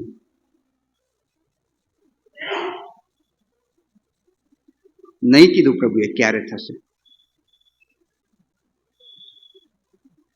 ચોક્કસ સમય નથી આપ્યો. થશે એ વાત 100%ની છે, પણ ક્યારે થશે એ પ્રભુએ નહીં કહ્યું. પ્રભુએ શિષ્યોએ પૂછ્યું કે પ્રભુ એ ક્યારે થશે? ત્યારે પ્રભુ કહે છે કે એ બાબત સંબંધી દૂતોય નથી જાણતા, દીકરોય નથી જાણતા, બાપ વગર કોઈને ખબર નથી. ત્યારે શિષ્યો બીજો પ્રશ્ન પૂછે છે, તો પછી તારા આવવાની નિશાની શું? તો એ પ્રશ્નનો જવાબ આપો પ્રભુ કે તમારા આવવાની નિશાની શું? અને પ્રભુ એનો પણ જવાબ સ્પષ્ટ નથી આપતા. પણ જે વાત કરે છે એ બહુ મજાની છે. 24મા અધ્યાયની 4થી કલમથી તમે જુઓ, બહુ મજાની વાત પ્રભુ પોતાના શિષ્યોને કહે છે. ઈસુએ ઉત્તર દીધો કે સાવધાન રહેજો, કોઈ તમને ભમાવે નહીં, કેમ કે હું તો ખ્રિસ્ત છું એમ કહેતા ઘણા મારા નામે આવશે, તેઓ ઘણાને બોલાવશે. લડાઈઓની અફવાઓ તમારા સાંભળવામાં આવશે. જોજો, ગભરાતા ના, કેમ કે બધું થવાનું છે. એટલેથી અંત નહીં આવે, કેમ કે પ્રજા પ્રજાની વિરુદ્ધ, રાજ્ય રાજ્યની વિરુદ્ધ ઉઠશે. દુકાળો, મરકીઓ, ઠેક ઠેકાણે ધરતીકંપ, એ બધું દુઃખનો આરંભ જ છે. પ્રભુ ઈસુ ખ્રિસ્ત ત્યાં આગળ પ્રકટીકરણ 6ઠા અધ્યાયથી જે થવાનું છે તે પોતાના શિષ્યોને કહી રહ્યા છે. મંડળી ક્યારે ઉચકાઈ જશે નથી કહેતા, પણ મંડળી ઉચકાઈ ગયા પછી જે પરિસ્થિતિ આવવાની છે તે કહી રહ્યા છે કે જોજો, રખીને પડતા મુકાય તમે, અને જો પડતા મુકાશો તો બહુ ભયંકર હાલત થશે. દુકાળ, મરકી, અંધાધૂંધી, લડાઈઓ, એન્ટી ક્રાઇસ્ટ દ્વારા સતાવણી, ભયંકર સતાવણી એટલી હદે કે પ્રકટીકરણ એમ કહે છે કે લોકો મોત માંગશે. લોકો પહાડોને કહેશે કે અમારા પર પડો, અમને મારી નાખો, પણ મોત નહીં આવે. એટલી ભયંકર પરિસ્થિતિ. ઈસુ પોતાના શિષ્યોને એમના પૂછેલા પ્રશ્નોનો જવાબ આ રીતે આપે છે. એમ નથી કહેતા કે ક્યારે થશે, પણ એ થયા પછી જે પરિસ્થિતિ સર્જાશે તે આવી હશે. માટે ડરો, માટે બીક લાગવી જોઈએ કે મારે પરિસ્થિતિમાં નથી પડવું. અને જો એવો વિચાર આવતો હોય ને તો સાર્વત્રિક મંડળીના સભ્યો બનો. તારણનો અનુભવ, પાપોની માફી, ખ્રિસ્તમાં નવો જન્મ, એકમાત્ર એ રસ્તો કે જે દ્વારા મંડળી ઉચકાઈ જશે. કેમ કે મંડળી ઉચકાશે પછી જ એ સતાવણી, એ ભયંકર દુઃખો. વાલાઓ, પ્રભુએ આ બધું જે એન્ટીક્રાઇસ્ટના આગમન પછી થનાર છે એ કેમ કહ્યું ખબર છે? એ તો મોટું પિક્ચર છે, પણ જ્યારે ટ્રેલર તમારી સામે આવીએ ત્યારે ચેતી જજો કે હવે પિક્ચર શરૂ થવાની તૈયારીમાં જ છે. લડાઈઓ, દુકાળો, મરકી, પ્રેમનું ઠંડાપણું, ઇકોનોમીનું ડગમગાઈ જવું, મોટું પિક્ચર. પણ અત્યારે એનું ટ્રેલર ટીવી પર આવે છે વાલાઓ. વિશ્વ 2 ભાગમાં વેચાઈ રહ્યું છે. તખતો ગોઠવાઈ રહ્યો છે. વિશ્વ યુદ્ધ ગમે ત્યારે થઈ શકે છે. ગમે ત્યારે પૃથ્વીનું ચિત્ર બદલાઈ શકે છે. પિક્ચરની શરૂઆત થાય એ પેલા ટ્રેલર, અને ટ્રેલર જોઈને ચેતી જજો. પ્રભુ પોતાના શિષ્યોને એમ કહી રહ્યા છે, હું તમને તારીખ નહીં કહું, હું તમને મંડળી ક્યારે ઉચકાઈ જશે એની કોઈ નિશાની નહીં આપું. એ ઉચકાઈ ગયા પછી જે થશે એ કહું છું, કે જેથી કરીને તમે જાગતા રહેજો. અને જો એ મોટા પિક્ચરના જે બાબતોથી મેં તમને સજાગ કર્યા છે એનું ટ્રેલર થતા જુઓ ને, તો વધારે જાગૃત થઈ જજો. કેમ કે જે નથી જાગૃત થતા, જે એમ માને છે કે ના ના ના ના, જે થયું છે એ જ થશે, એમના માટે પ્રભુ ઈસુ ત્યાં બહુ ગજબના 2 શબ્દો વાપરે છે. બહુ ગજબના 2 શબ્દો છે. 24મા અધ્યાયની 48મી કલમ માંથી 24 અને 48 બહુ ગજબના 2 શબ્દો પ્રભુએ ત્યાં વાપર્યા છે એ લોકોને માટે. પણ જો કોઈ ભૂંડો ચાકર પોતાના મનમાં કહે કે મારા ધણીને આવતા વાર છે, હજુ ઈસુ ક્યાં આવવાના? અરે ઈસુ આવવાના જ નથી. જે થઈ રહ્યું છે એ જ થાય છે. માણસ જન્મે છે, મોટો થાય છે, પાપ કરે છે, મરી જાય છે. પલક સાહેબ એના દફનવિધિ વખતે કહે છે, બહુ સારો માણસ સ્વર્ગમાં જશે. એ ક્યાં જશે આપણે બધા જ જાણતા હોઈએ છીએ, કેમ કે એમનું જીવન આપણી સામે હોય છે. પાછો બીજો જન્મ લે છે, મરી જાય. એવું જો તમે માનતા હો ને તો તમારી ભૂલ છે. ઇતિહાસ સીધી લીટીમાં આગળ વધી રહ્યું છે. પ્રભુ તો બહુ ગજબનો શબ્દ વાપરે છે, બહુ કઠોર શબ્દ, કે જે માણસ એવું માને છે કાંઈ નથી થવાનું, ભૂંડો ચાકર. ભૂંડો ચાકર કોને કહેવાય ખબર છે? નકામો, જેના માટે અફસોસ કરવો પડે. દેવ આપણા માટે અફસોસ કરશે કે આને મેં આ ખોટી જગ્યા રોકી રહ્યો, એની પાછળ મેં આટલી મહેનત કરી, એના પર ફળ આવે માટે સતત હું એના માટે પ્રયત્ન કરતો હતો, એક પણ ફળ હજુ નથી આવ્યું. અફસોસ થાય જેના માટે. તમારા ને મારા જીવનને જોઈને જો પ્રભુને અફસોસ થતો હશે તો આપણે ભૂંડા ચાકરો છીએ કે જે ફળ નથી આપી રહ્યા. કેમ કે આપણે એવું માનીએ છીએ ક્યાં એ કુહાડો મારશે, ક્યાં એ મને કાઢીને ફેંકી દેવાના છે, કોની તાકાત છે, કોણ મને ટચ કરી શકે. ભૂંડો ચાકર, અફસોસ.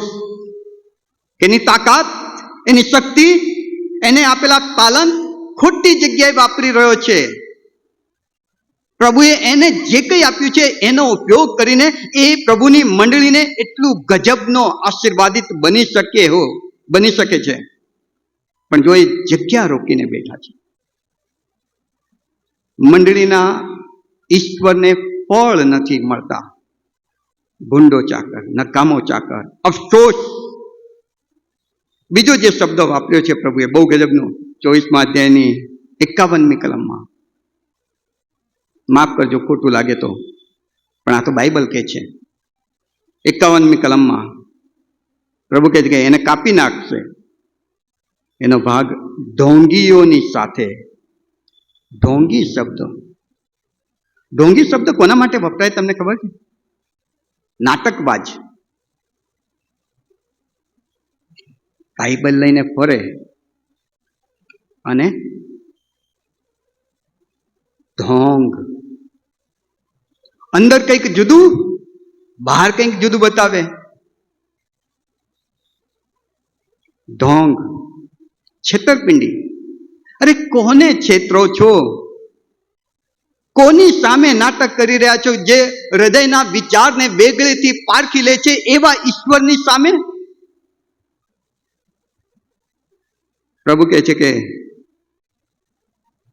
જ્યારે મંડળી ઉચકાઈ જશે ત્યારે આ ઢોંગી, નાટકબાજ, છેતરપિંડી વાળો, આત્મિકતા બતાવે પણ આત્મિકતા છે નહીં એવો વ્યક્તિ પડતો મુકાશે. મંડળી ઉચકાઈ જશે, એવો વ્યક્તિ પડતો મુકાશે. ત્યારે બીજા એમ કહેશે, હો પાદરી સાહેબ, તમે બી અહીં જ રહી ગયા? તમે તો જબ્બો પહેરીને મોટા મોટા ભાષણ આપતા હતા ને. હો કમિટી સભ્ય, તમે અહીં રહી ગયા?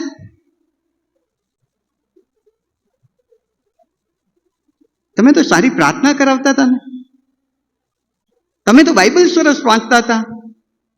તમે તો સુવાર્તા પ્રચારના કામ કરતા હતા. તમે તો નવા વિશ્વાસીઓને માટે આશીર્વાદિત બની જતા હતા, પ્રાર્થના કરાવતા હતા. તમે રહી ગયા? રહી જ જાય. કેમ? કેમ કે સાર્વત્રિક મંડળીના સભ્ય નથી બન્યા. સાર્વત્રિક મંડળીના સભ્યને પ્રભુ ઉચકવાના છે. સેનાઈ રાજકોટને નહીં, પણ સેનાઈ રાજકોટમાં જે સાર્વત્રિક મંડળીના સભ્ય છે કે જેણે પાપોની માફી મેળવી છે, જેણે નવો જીવન પામ્યા છે, જેણે અનંત જીવન મેળવ્યું છે, એને પ્રભુ ઉચકવાના છે. બાકીના પડતા મુકાશે. અને એ પડતા મુકાશે એ લોકો કે માથીના 7મા અધ્યાયની 22મી કલમમાં એ લોકો પ્રભુને, ઓ પ્રભુ, તારા નામે મેં પ્રબોધ કર્યો છે, તારા નામે મેં ભૂતોને કાઢ્યા છે, તારા નામે મેં પરાક્રમી કાર્યો કર્યા છે, અને તોય તમે મને પડતો મૂક્યો. પ્રભુ કહે છે કે તું નકામો અને ભૂંડો અને ઢોંગી. વાલાઓ, એ કેવું ચિત્ર હશે કે જ્યારે તમે ને હું કરદરતા હોઈએ, પ્રભુ તારા નામે મેં પ્રબોધ કર્યો તો અને તું મને પડતો મૂકી દીધો. કેવું ચિત્ર હશે? ભયંકર, બહુ જ ભયંકર. જો સાર્વત્રિક મંડળીના સભ્ય નથી બન્યા ને વાલાઓ, પડતા મુકાશે. ત્રીજો પ્રશ્ન શિષ્યોએ, પ્રભુએ જ્યારે બીજા પ્રશ્નનો બી જવાબ નહીં આપ્યો ત્યારે પ્રભુએ શિષ્યોએ ત્રીજો પ્રશ્ન પૂછ્યો. ઓકે પ્રભુ, એક કામ કરો, જગતના અંતની નિશાની શું થશે એ તો કહો. એક તો હિન્ટ આપો, કંઈક તો અણસાર આપો. તમારું આગમન ક્યારે થશે પૂછ્યું, જવાબ નથી આપતા. જગતના અંતની નિશાની શું થશે? અને પ્રભુએ જે નિશાની આપી, બહુ ગજબની આપી. એમાં સ્પષ્ટ જવાબ નથી આપતા, પણ 24મા અધ્યાયની 37 થી 39મી કલમ. નિશાની એ છે કે જેમ નૂહ વહાણમાં ચડી બેઠો એ સમયે ઘણા ખાતા પીતા પરણતા પરણાવતા હતા, અને જળ પ્રલય આવ્યો, બધું જ ખલાસ.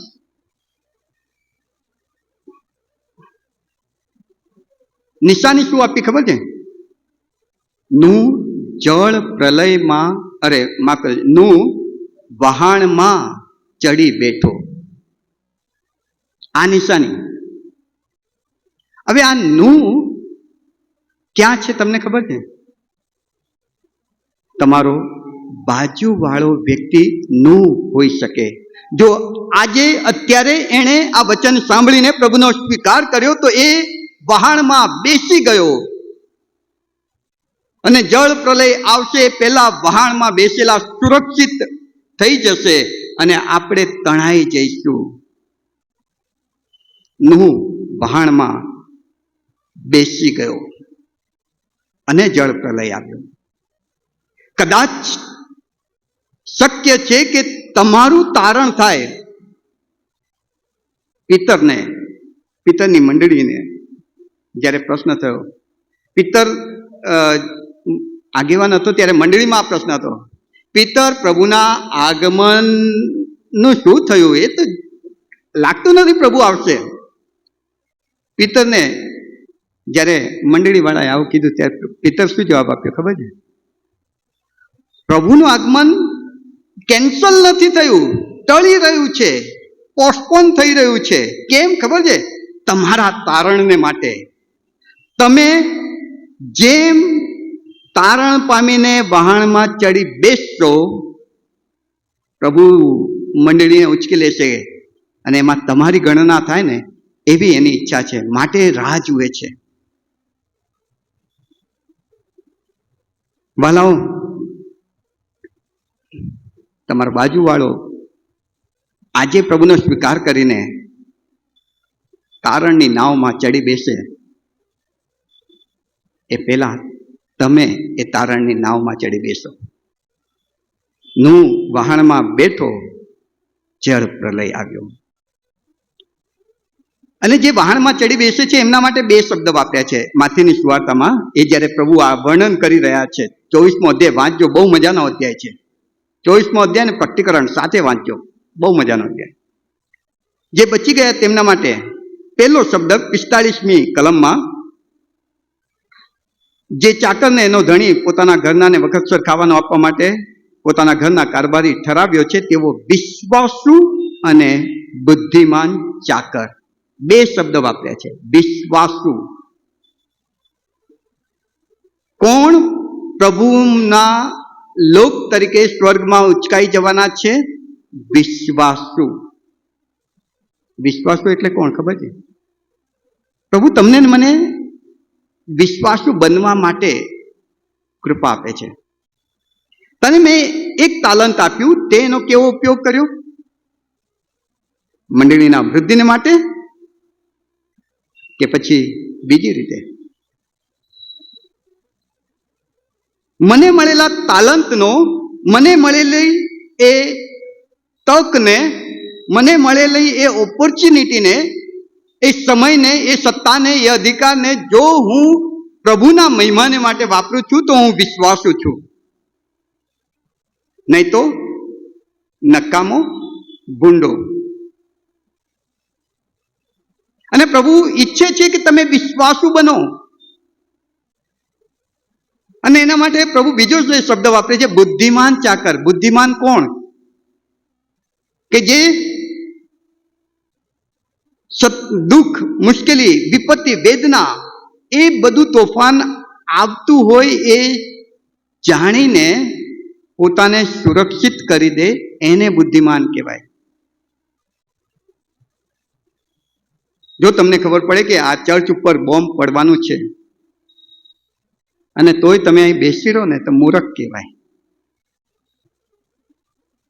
ખબર હોય અને તોય તમે બેસી રહો તો.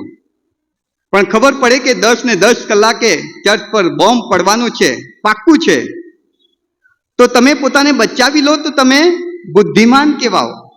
સુરક્ષિત જગ્યાએ તમે ચાલ્યા જાઓ, બુદ્ધિમાન કહેવાય. પ્રભુ કહે છે કે બુદ્ધિમાન બનો, બુદ્ધિમાન ચાકર. ભાલાઓ, તમારે ને મારે બુદ્ધિમાન ચાકર બનવાની જરૂર છે, ભૂંડો, નકામો કે ઢોંગી નહીં. અને માટે આ બધું જે બની રહ્યું છે, ઇઝરાયલ પર એટેક ને બીજા ગલ્ફના કન્ટ્રીઝ જે રીતે સ્ટેટમેન્ટ આપી રહ્યા છે, વિશ્વની ઇકોનોમી જે રીતે થઈ રહી છે, ગ્લોબલ ચેન્જિંગ જે રીતે થઈ રહ્યા છે, આ બધું જોઈને જો તમે પોતાનો બચાવ નથી વિચારતા તો તમે બુદ્ધિમાન નથી. બુદ્ધિમાન વ્યક્તિ નિશાની જોઈને સમજી જાય કે હવે શું થવાનું છે અને પોતાના બચાવનું વિચારે.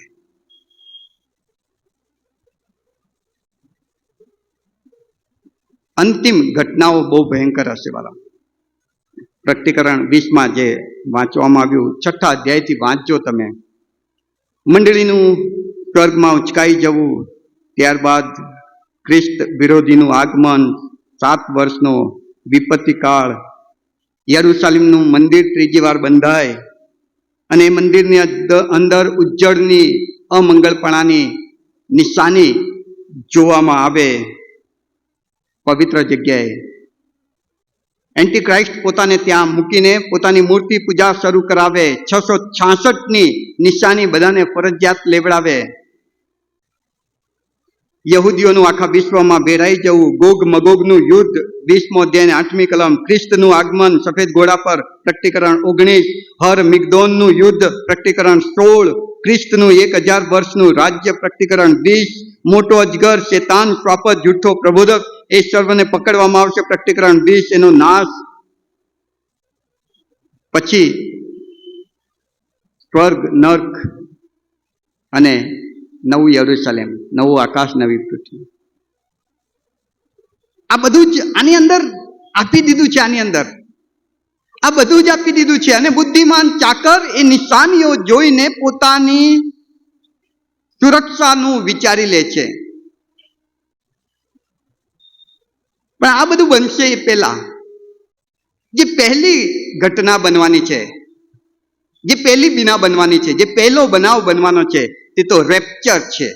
રેપ્ચર. હવે ઘણા લોકો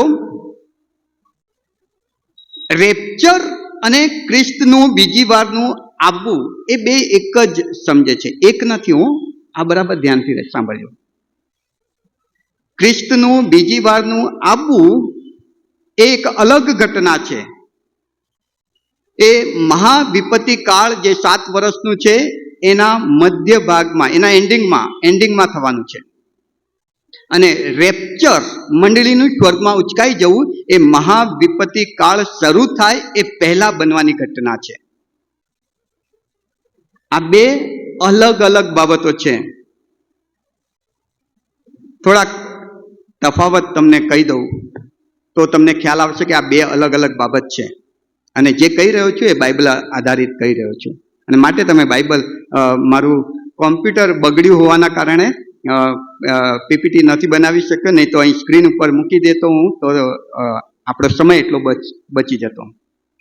પણ મોડે બોલવાનો પ્રયત્ન કરીશ, જેથી જરા ઝડપી બોલીશ. તો તમે રેફરન્સ જો ન લખાય તો તમે મારા આ નોટ્સની કોપી પાછળથી લઈ શકો છો. રેપ્ચર શું છે? રેપ્ચર વિશ્વાસીઓનું રૂપાંતર. 1 કોરિન્થી 15:50-51. સાર્વત્રિક મંડળી કે જેને પ્રભુ ઉચકી લેવાના છે એના જે સભ્ય છે, રેપ્ચરમાં આ શરીર એક નવા શરીરમાં રૂપાંતર થઈ જશે. સ્વર્ગીય શરીર, દૈવીય શરીર. એક પલમાં આ શરીર બદલાઈને એક નવું શરીર મળશે અને એ સ્વર્ગમાં ઉચકાઈ જશે. જ્યારે ખ્રિસ્તના બીજા આગમનમાં શરીરનું બદલાવું નહીં હોય, લોકો જેવા છે એવા જ હશે. 15મા અધ્યાયની 40, 48, 49 ક્રમ. રેપ્ચરમાં સ્વર્ગમાં વિશ્વાસીઓ ઉચકાઈ જશે. 1 થેસ્સલોનિકી 4 અધ્યાય 17મી કલમ. જ્યારે ખ્રિસ્તના બીજા આગમનમાં ઈસુ ખ્રિસ્ત પૃથ્વી પર 1000 વર્ષનું રાજ કરવા આવે છે અને એની સાથે પોતાના લોકોને જે ઉચકાઈ ગયા હતા એમને પણ સાથે લાવે છે અને બધા જ 1000 વર્ષનું રાજ્ય કરે છે. મિલેનિયમ જેને શબ્દ વાપરવામાં આવે છે. રેપ્ચરમાં ન્યાય નથી થવાનો. આ બહુ સમજવા જેવી બાબત છે. ખ્રિસ્તનું બીજું આગમન અને રેપ્ચરમાં જે તફાવત છે એ કહી રહ્યો છે. રેપ્ચરમાં બદલાઈ જઈશ, ઉચકાઈ જઈશ, ન્યાય નથી. પણ ઈસુ ખ્રિસ્તનું બીજું આગમન જ્યારે થશે ત્યારે બાઇબલ પ્રકટીકરણ 20:12-15 કહે છે કે ન્યાય કરવામાં આવશે. ઈસુ આવશે અને ન્યાય કરશે. અને માટે ઈસુનું બીજું આગમન અને રેપ્ચર અલગ છે. રેપ્ચરમાં ગમે ત્યારે એ થશે, એની કોઈ નિશાની નથી, કોઈ આગાહી નથી. બસ આંખના પલ. એ કદાચ હમણાં થઈ શકે છે, એ કદાચ આજે બપોરે 3 વાગે થઈ શકે છે, એ કદાચ રાત્રે 12 વાગે થઈ શકે. કોઈ નિશાની નથી રેપ્ચરની, કોઈ એંધણી નહીં. જ્યારે ખ્રિસ્તના બીજા આગમન માટેની ઘણી બધી આગાહી વચનો બાઇબલમાં આપવામાં આવ્યા છે કે જ્યારે ખ્રિસ્તનું બીજું આગમન થશે ત્યારે શું થશે. માથી 24મો અધ્યાય ને માર્ક ને લૂક ને યોહાન અને પ્રકટીકરણ, આ બધું ઈસુના બીજા આગમન વખતે, જેમ કે જખારિયા કહે છે કે ઈસુ બીજી વાર આવશે ત્યારે જૈતુન પર્વત પર આવશે. રેપ્ચર માટે કોઈ આગાહી નથી. શિષ્યોએ પૂછ્યું ઈસુ ક્યારે થશે? નહીં કહું. અરે નિશાની તો આપો. નહીં કહું. પણ ઈસુ જ્યારે આવશે એની ઘણી બધી નિશાનીઓ છે. રેપ્ચર એ ફક્ત વિશ્વાસીઓ માટે જ બનવાની ઘટના છે, આખા વિશ્વને માટે નહીં. મંડળીનું સ્વર્ગમાં ઉચકાઈ જવું એ ફક્ત ઈસુમાં જેમણે નવો જીવનનો અનુભવ કર્યો છે એમના માટે જ બનતી ઘટના છે. પણ ઈસુનું બીજી વારનું આગવું આવવું, એકવાર ક્યારે આવ્યા ઈસુ? હલો, ક્યારે આવ્યા? જ્યારે આપણે સૂટ પહેરીને આવીએ છીએ. કયો દિવસ સૂટ પહેરીને આવીએ છીએ? નાતાલ. એ પહેલી વાર ઈસુ આવ્યા પૃથ્વી પર. અને હવે બીજી વાર આવશે ત્યારે ન્યાય કરવા આવશે. અને જ્યારે બીજી વાર આવશે ત્યારે ઈસુ પર વિશ્વાસ કરનારા લોકો નહીં હોય, કેમ કે એ તો ઉચકાઈ ગયા. અને ઈસુ જ્યારે આવે ત્યારે એમની સાથે આવશે રાજ કરવા. એટલે ઈસુના બીજા આગમનમાં પૃથ્વી પર મંડળી નહીં હોય. રેપ્ચર અને ઈસુના બીજા આગમનમાં તફાવત. રેપ્ચર એટલે મહાવિપત્તિ કાળની શરૂઆત થશે. રેપ્ચર જેવું થશે, જેવું મંડળી ઉચકાઈ જશે, 7 વર્ષનો મહાવિપત્તિ કાળની શરૂઆત થશે. જ્યારે ઈસુનું બીજું આગમન એ મહાવિપત્તિ કાળના અંત ભાગમાં થનાર છે. રેપ્ચર શરૂઆતમાં અને ઈસુનું બીજું આગમન એ અંત ભાગમાં. રેપ્ચરમાં ઈસુ પૃથ્વી પર આવવાના નથી, વાદળોમાં દેખાવાના છે. દેખાશે, જોઈ શકાશે. જેણે વિશ્વાસ કર્યો છે તે જો સ્ટેફનને જ્યારે લોકો પથ્થરે મારતા હતા ને ત્યારે એણે બૂમ પાડી કે હું ઈસુને મારા આગમનને માટે ઊભા રહેલા જોઉં છું. એ જોઈ શકતો હતો ઈસુને. રેપ્ચરમાં ઈસુ વાદળામાં દેખાશે, પૃથ્વી પર નહીં આવે, વાદળામાં દેખાશે અને લોકો ઉચકાઈ જશે ઈસુને મળવા. જ્યારે ઈસુનું બીજું આગમનમાં ઈસુ આ પૃથ્વી પર આવશે. જખારિયા 14 અને 5 કહે છે કે જૈતુન પર્વત પર આવશે. બીજી એક અગત્યની વાત, જ્યારે રેપ્ચર થશે ત્યારે એમાં શેતાન વિશે કોઈ ઉલ્લેખ નથી. શેતાન ક્યાં છે, શું કરી રહ્યો છે, કશું જ ખબર નહીં. રેપ્ચરની ઘટના બનશે ત્યારે શેતાનની કોઈ બાબત નોંધ નથી. ક્યાંક પોતાનો છુપો એજન્ડા ચલાવતો હશે.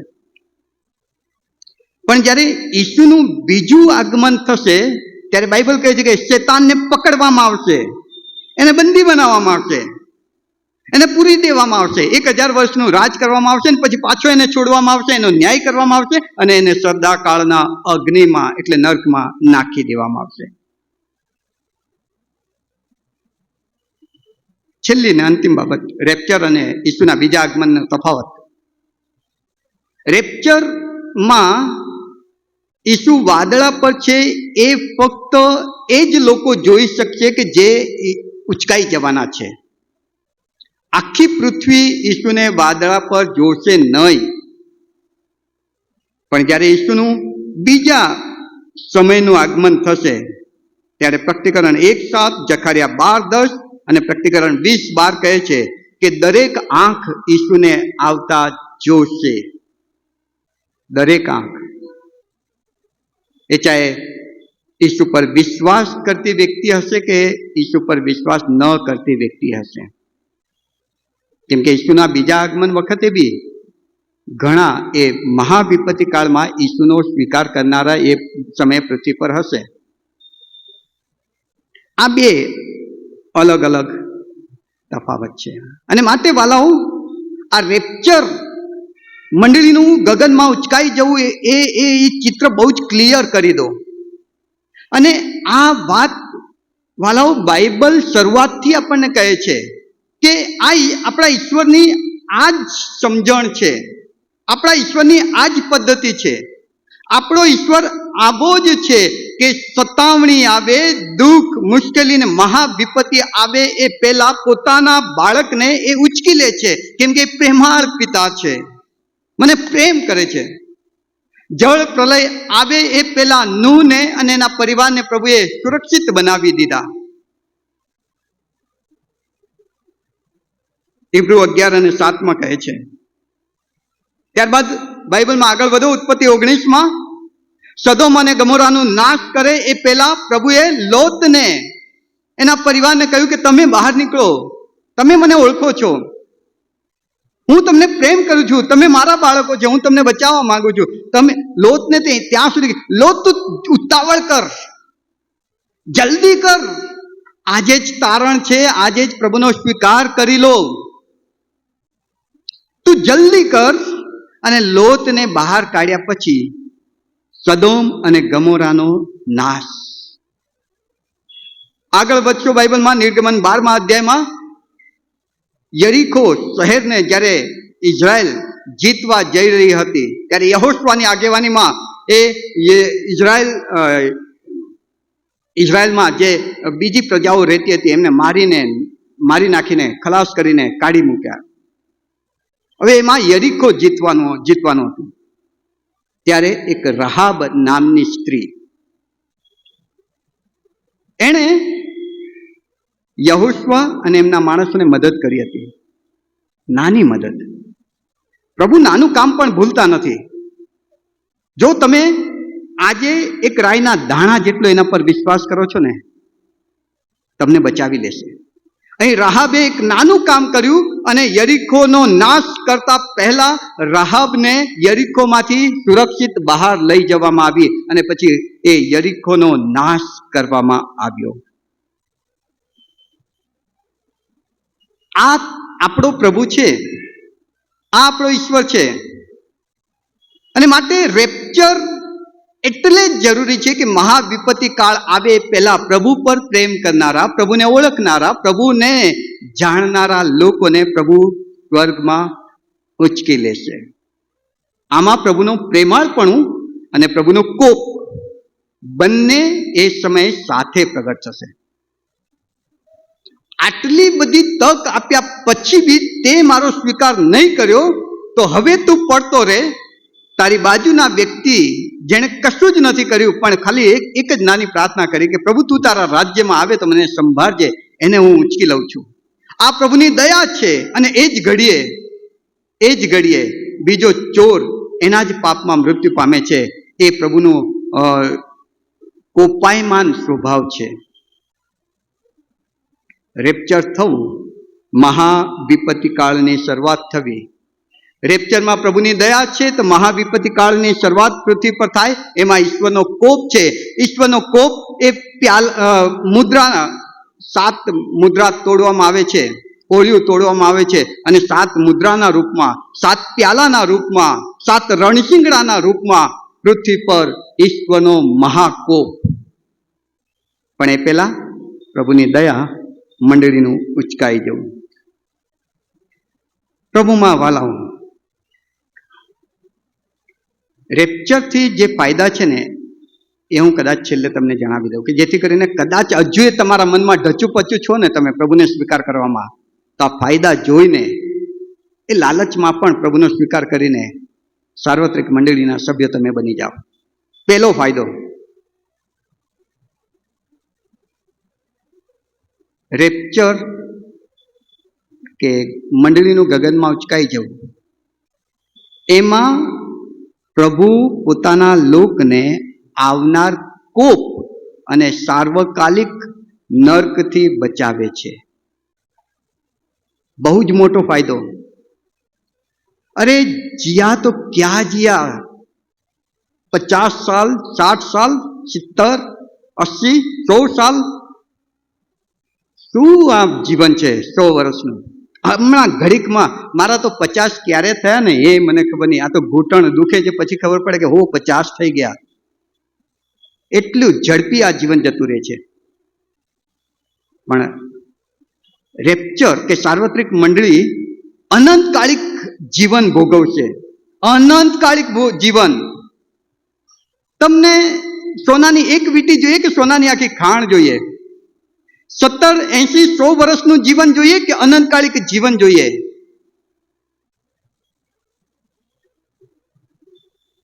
પ્રભુ આવનાર કોપથી પોતાના લોકને બચાવી લેશે. અને માટે આ રેપ્ચરનો ફાયદો છે કે આવનાર કોપથી મારે બચવું છે. પ્રભુ મારે નથી રીબાવવું. પ્રભુ મારે એન્ટી ક્રાઇસ્ટના આધીનતામાં નથી જીવવું. પ્રભુ મારે 666ની છાપ અહીં નથી લેવી. પ્રભુ મારે એ ભયંકર સતાવણીમાંથી નથી પસાર થવું. પ્રભુ કહે છે કે તો એક કામ કર, તું આજે પ્રભુનો મારો સ્વીકાર કરી લે. આજે તું ઈસુનો સ્વીકાર કરી લે. રેપ્ચરમાં તારી ગણના થશે, તને ઉચકી લઈશ અને પછી મારો કોપ રેડીશ. આ રેપ્ચરનો ફાયદો છે. બીજો એક ફાયદો યોહાન 14 બીજી કલમમાં પ્રભુ ઈસુ પોતાના શિષ્યોને કહે છે, મારા બાપના ઘરમાં રહેવાના ઠેકાણા ઘણા છે. અને જ્યારે રેપ્ચર થશે ત્યારે જે લોકોને પ્રભુ ઉચકી લેવાના છે એ બાપના ઘરે જશે અને ત્યાં રહેવાના ઘણા ઠેકાણા છે.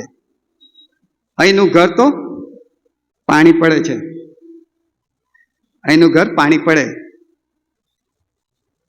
તૂટી જાય. અદ્ભુત જેના સોનાના રસ્તા છે, જેના હીરા માણેકથી જડેલી ભીતો છે, એવું ઘર આપણને મળવાનું છે. આ ફાયદા બતાવું છું. સાર્વત્રિક મંડળીના સભ્ય તમે બનો તો બાપના ઘરે રહેવાની તક મળશે. ત્રીજું, 1 કોરિન્થી 15મા અધ્યાયમાં છે તે પ્રમાણે, જો તમે સાર્વત્રિક મંડળીના સભ્ય બનો છો તો રેપ્ચર આપણા માટે છે. ગગનમાં ઉચકાઈ જવું આપણા માટે છે. અને જે ઉચકાઈ જનાર છે એના શરીરનું રૂપાંતર થશે. આ માટીનો બનેલો દેહ, પાઉલ મંડળીને કહે છે કે રક્ત અને માંસ દેવનું રાજ્ય પામી શકતા નથી. અને માટે શું થશે કે એક ક્ષણમાં, આંખના પલકારામાં તમારા શરીરનું રૂપાંતર થશે. એક નવું શરીર મળશે. આ શરીર રોગોથી ભરેલું, આ શરીર વધે છે, ગરડું થાય છે, આ શરીરમાં વેદના છે, આ શરીરમાં બહુ બધી મર્યાદા છે. પણ જ્યારે રેપ્ચરની વાત આવે છે, જ્યારે સાર્વત્રિક મંડળીનો સભ્ય હું બનું છું, ત્યારે મને એક નવું શરીર મળવાનું છે. દૈવીય શરીર મળવાનું છે. સ્વર્ગીય શરીર મળવાનું છે. કેટલી અદ્ભુત એ બાબત.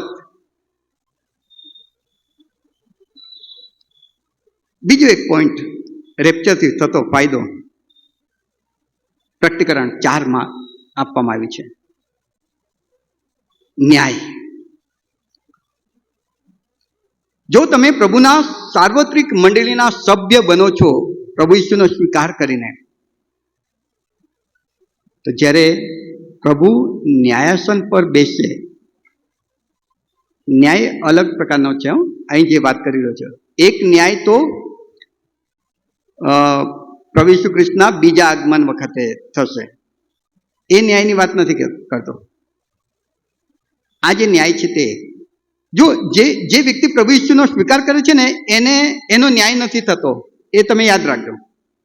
કેમ કે એનો ન્યાય તો વધસ્તંભ ઉપર થઈ ગયો. મેં પાપ કર્યું હતું, મને શિક્ષા થવી જોઈતી હતી અને એ દેવનો ન્યાય હતો, પણ મારી શિક્ષા ઈસુએ ભોગવી લીધી. એટલે મેં જ્યારે ઈસુનો સ્વીકાર કર્યો ત્યારે મારા વતી ઈસુએ ભોગવેલી એ શિક્ષામાં મારો ન્યાય થઈ ગયો છે. એટલે મારો બચાવ થઈ ગયો છે.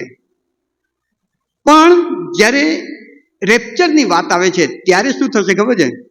ઈસુ બધાને એક એક બોલાવીને કહેશે કે બેટા, તને મેં એક તાલંત આપ્યું હતું અને તાલંતનો તે બહુ ગજબનો ઉપયોગ કરીને 2 કમાયો છું. શાબાશ. રિવોર્ડ મળશે, બદલો મળશે. ઠંડા પાણીનું પ્યાલું મેં કોઈકને પાવ્યું હતું મેં પ્રભુનો સ્વીકાર કર્યો છે, ત્યારે ઉપર હું જઈશ ત્યારે પ્રભુ કહે છે કે તે મને પાણી પાયું હું તરસ્યો હતો ત્યારે, તે મને કપડાં પહેરાવ્યા જ્યારે હું નાગો હતો, તે મારી ખબર લીધી જ્યારે હું માંદો હતો. પેલા કહે પ્રભુ ક્યારે? અરે તે જે સેવાઓ કરી મને સ્વીકાર્યા પછી એ બધી જ મેં નોંધી છે. અને માટે આવ મારા બાપના વિશ્વાસુ, તારા માટે તૈયાર કરેલું એ સ્વર્ગીય આશીર્વાદનો વારસો લે.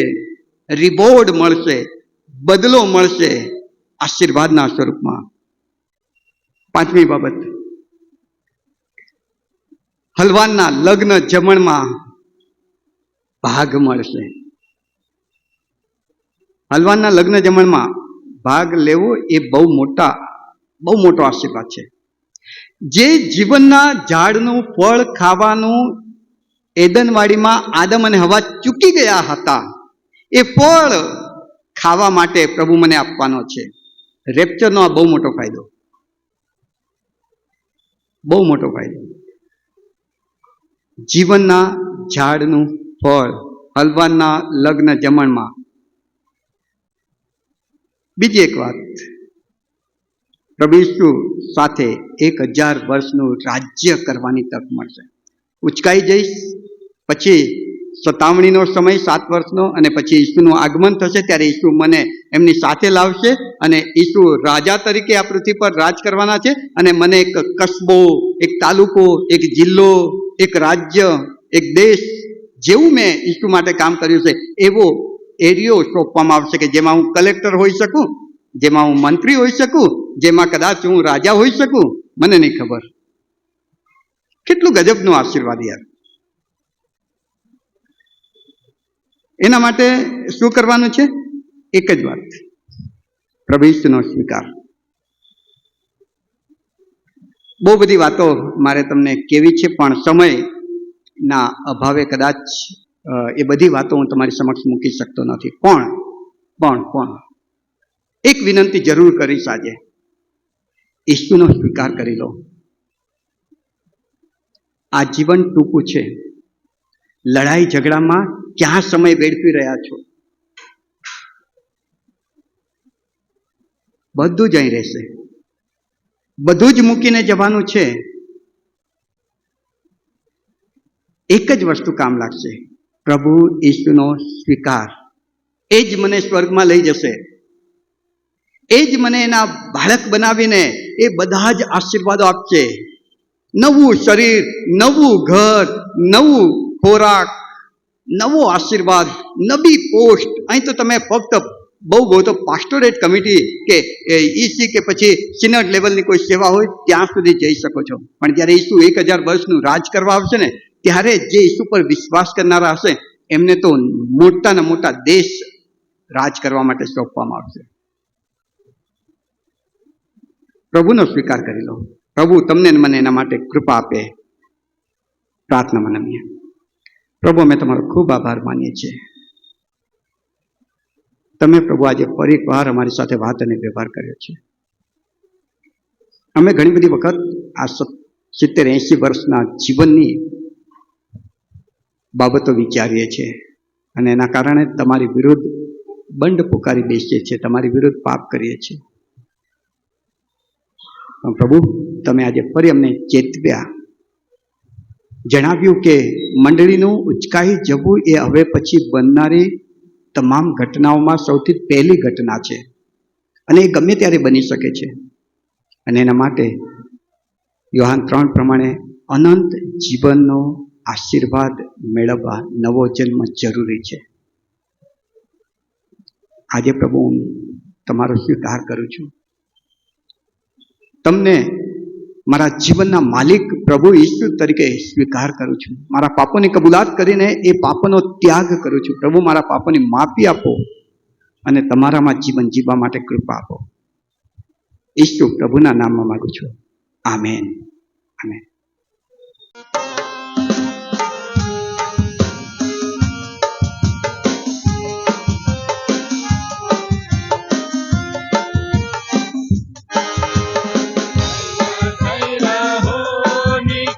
તૈયાર થઈ રહો, પ્રભુને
પ્રાર્થનામાં નમીએ, પ્રાર્થના કરીએ.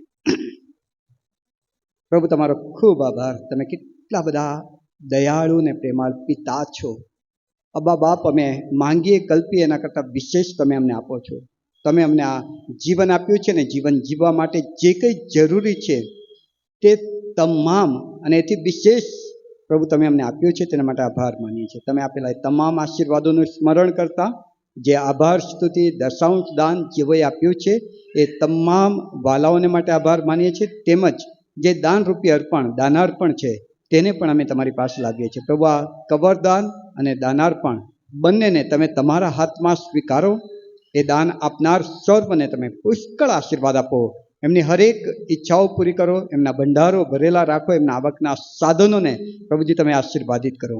અને પ્રભુજી એમ અમે વધુ મેળવીએ અને એથી વિશેષ વધુ તમારા માટે વપરાઈએ એવી સમજણ અને કૃપા તમે અમને આપો. તમારામાં જીવવા, તમારામાં સાક્ષીરૂપ બનવા, તમારું આગમન થાય તો તમને મળવા ગગનમાં ઉચકાઈ જઈએ એવી તૈયારી સાથે જીવવા તમે અમને સહાય કરજો. ઈસુ પ્રભુના નામમાં માંગીએ છીએ, આમેન. પ્રભુ ઈસુ ખ્રિસ્તની પ્રાર્થના સાથે બોલીએ. ઓ આકાશમાં અમારા બાપ, તમારું નામ પવિત્ર બને, તમારું રાજ્ય આવો, જેમ આકાશમાં તેમ પૃથ્વી પર તમારી ઈચ્છા પૂરી થાય. દિવસની અમારી રોટલી આપજો, જેમ અમે અમારા ઋણીઓને માફ કરીએ છીએ તેમ તમે અમારા ઋણોને માફ કરો. અમને પરીક્ષણમાં ન લો, પણ બુરાઈથી અમારે છૂટકો, કેમ કે રાજ્ય તથા પરાક્રમ તથા મહિમા સર્વકાળ સુધી તમારા જ છે.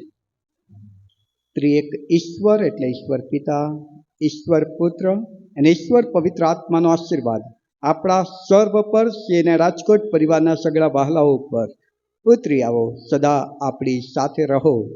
આમેન.